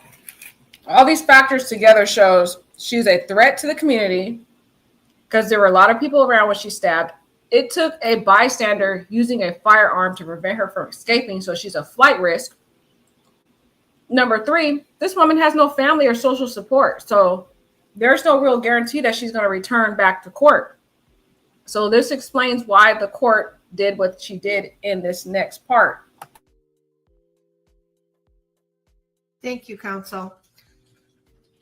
The court has reviewed the charges and the circumstances surrounding this case. The defendant is facing various serious charges, including murder in the first degree, which is one of the most serious criminal offenses in our state, carrying penalties up to life without parole. Additionally, carrying a dangerous weapon with unlawful intent further underscores defendant's potential threat to public safety. Defendant has a prior criminal record out of Virginia for malicious wounding. It was actually felony malicious wounding that was reduced to unlawful bodily injury concerning a stabbing, and that is what gives rise to the habitual second. Well, so that last stabbing that we talked about that occurred 2022, and it occurred in Virginia, so it was a different state. So I feel like she moved to Michigan to get away from her prior stabbing. And there's some rumors that she changed her name too because she was trying to, wow, she changed her name, y'all. So she was trying to prevent any employers from finding out her criminal record. That's probably why when the manager interviewed her, they didn't find the criminal conviction in Virginia for the unlawful wounding. That's crazy, y'all. That's why she probably changed her name. But crazy, we actually looked at the charging, and it had her government name on there. It had her name as Afeni Muhammad. It says Afeni Muhammad Badu. So I don't think she did change her name because people are saying, and other rumors are saying that she changed her name, right? But in the criminal charge that she got back in Virginia here, if the one I just showed you, her defendant name was Afeni Badu Muhammad. So she still had the same name. And this occurred in 2022, 3 years before she murdered Jennifer. So I don't understand why they were not able to find this when they interviewed her at McDonald's. Doesn't McDonald's look at criminal records and check the criminal record of these people? And as you remember what I talked about, she claimed up and down that the guy told her to stab him, which is crazy work to me. I feel like she was hearing voices in her head. So yeah, I still feel like McDonald's should have checked her criminal history before they hired her. That was a fault of McDonald's as well. I feel like Jennifer's children should sue McDonald's for contributory negligence and wrongful death because they had a duty to all the workers there to check the people who they hired criminal record. If they would have checked her record to see she had wounded someone, they would have saw that she had violent tendencies and she should not be working at any type of job, in my opinion. She has some serious mental health, anger, and violent impulsivity issues. And she felt no remorse for the last person she stabbed. As you saw, I played that video for you. She's basically excusing the stabbing of the other guy by saying he told her to do it. Let's play that one more time before we finish hearing from the judge.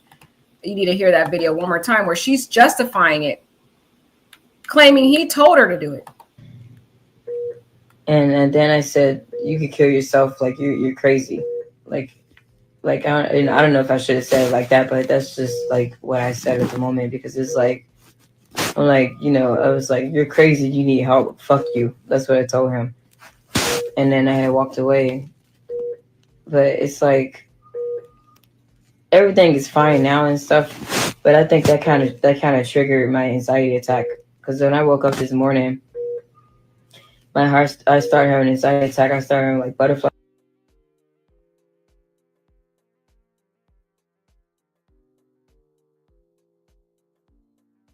There you have it. You can hear her saying, like, justifying what she did when she stabbed the other victim. She claims that that person told her to do it. She starts only thinking about herself, saying, oh, I was having a panic attack. Everything's always about her and her feelings. She doesn't care about the injury she caused him, the suffering she caused him. She reverts everything back to her. Oh, I'm having a panic attack. It's triggering me. Me. He told me to do it. It's always about her. And in determining bond, the court must look to the factors outlined in Michigan Court Rule 6.106. Number one, the seriousness of the offense and the danger posed to the community.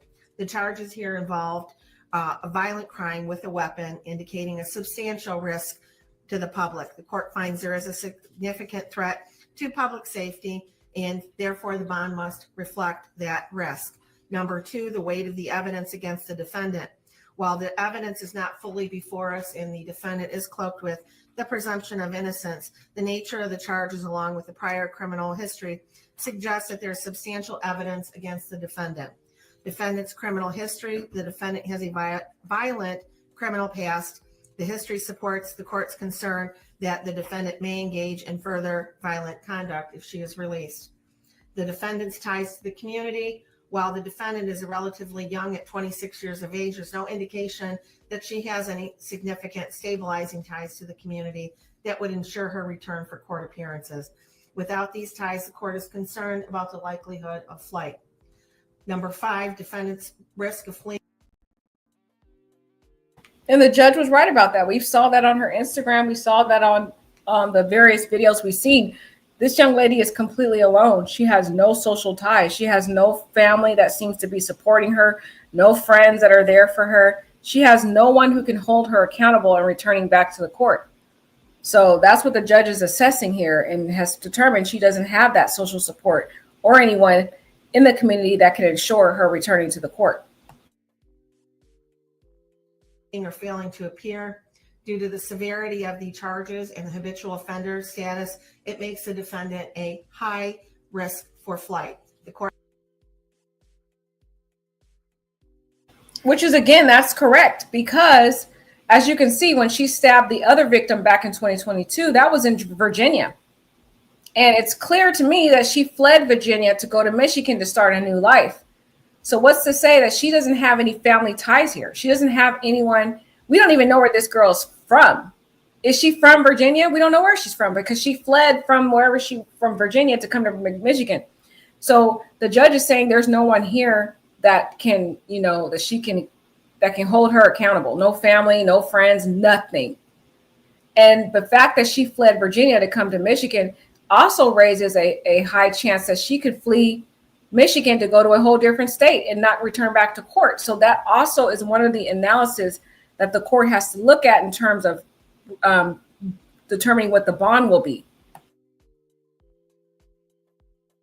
court finds that this factor weighs heavily in favor of a high bond amount.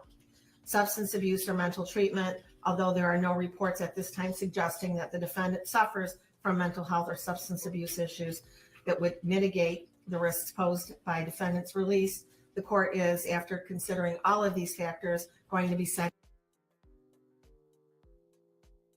Okay, her attorney really failed her here.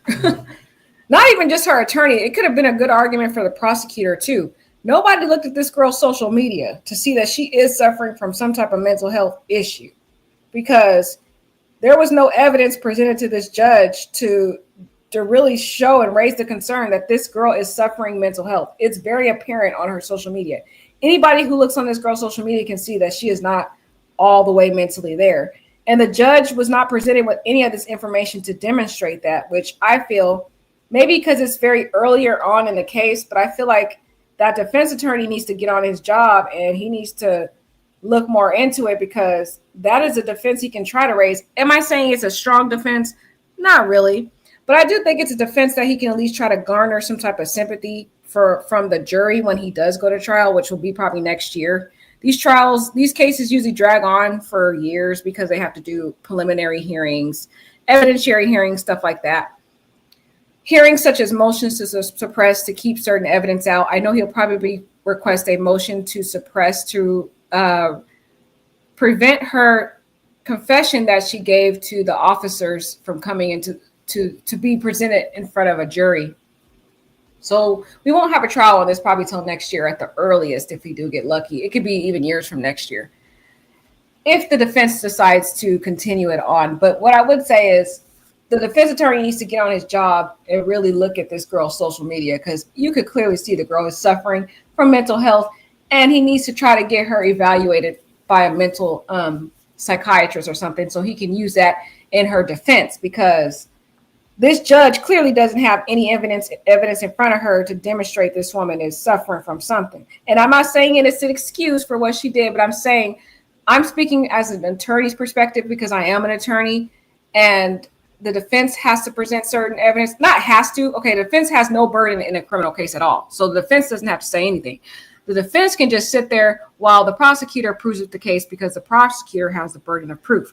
But I'm saying the defense attorney should at least try to present some type of evidence on the behalf of their client to garner empathy from the jury, if that's, if they have the evidence in front of them, because at least that will somewhat help her present her case, even though she has no burden to say anything at all. Bond at $25 million, cash surety only, with conditions. If the defendant is able to meet those conditions, she must be on a GPS steel cuff tether. She is not to leave the state of Michigan. She is to report her address within 24 hours of,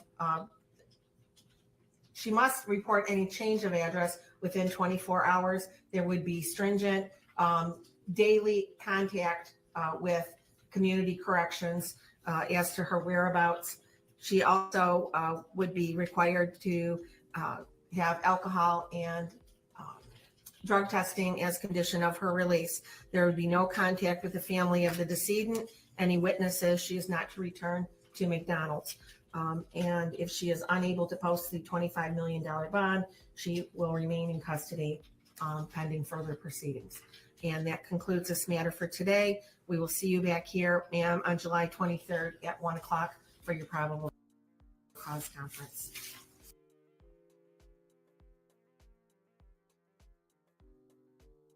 All right, so she has a $25 million bond if she wants to get out. And we already know she has no social support. So I don't think she's getting out at all. Okay.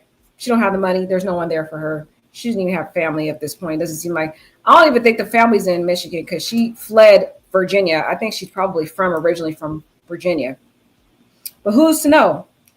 Another thing the judge said is that she is going to be having a probable cause hearing on July 23rd. That means the prosecutor will be burdened to present preliminary evidence. They don't have to present the whole entire case, but they can present just preliminary evidence that they have to show they at least have some probable cause to proceed on to the trial stage, where the higher burden of proof is in the trial. They'll have to prove beyond a reasonable doubt. But for a preliminary hearing, the burden is lower. They only have to prove probable cause burden of proof at that time.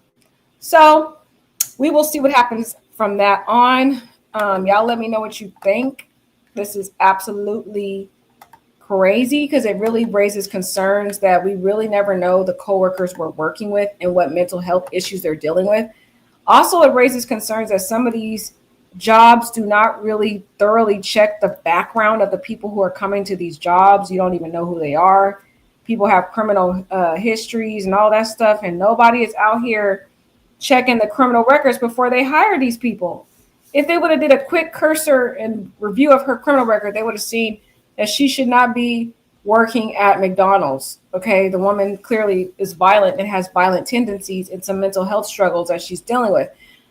I do feel sad on both sides because the girl is dealing with some mental health issues, but what she did was wrong and she should not be and be free to harm other people because she has a lot of mental health issues she needs to deal with. And one of those is she has this irrational superiority complex that she thinks she is above even the law. She is above authority.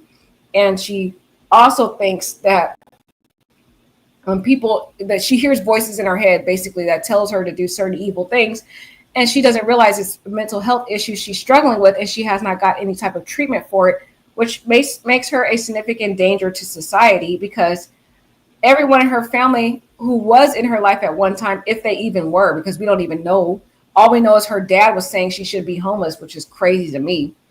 That was crazy when I heard that comment that she put in her Instagram.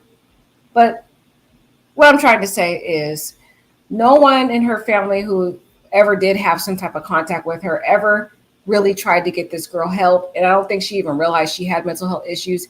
And one of the issues that we're dealing with in the Black community is a lot of times we deny that there's mental health issues that is a part of the Black community sometimes. And we want to bury it under the rug, and we don't try to get help for people who need it in our community, especially our loved ones.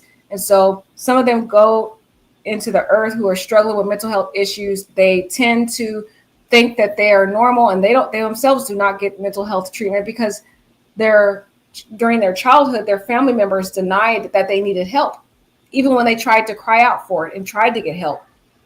So then they grow up and think that any type of treatment is a bad thing. They shouldn't get therapy or they shouldn't get mental health. And I think that's an issue that really plagues the Black community that we really need to try to address, because this is what happened to this young girl who had an untreated mental health issue that I think was constantly buried under the rug when she was growing up. And so she herself felt like she was a normal and she didn't need any help, when in reality, she really did. So it's actually very sad that I feel like her family and I feel like everyone around her failed her. I really do. And I feel very sad for both sides. I feel sad for this woman who is no longer in her children's life, Jennifer Harris, who lost her life. And I also do feel sad for Feeney, because I feel like people around her who was in her life when she was younger failed her as well. So let me know what you guys think about this crazy story. We will keep updated on it when some more information comes out. The next court date will be on the 23rd. So hopefully we can be able to reconvene then and find out if there's any more detailed facts that we can find out.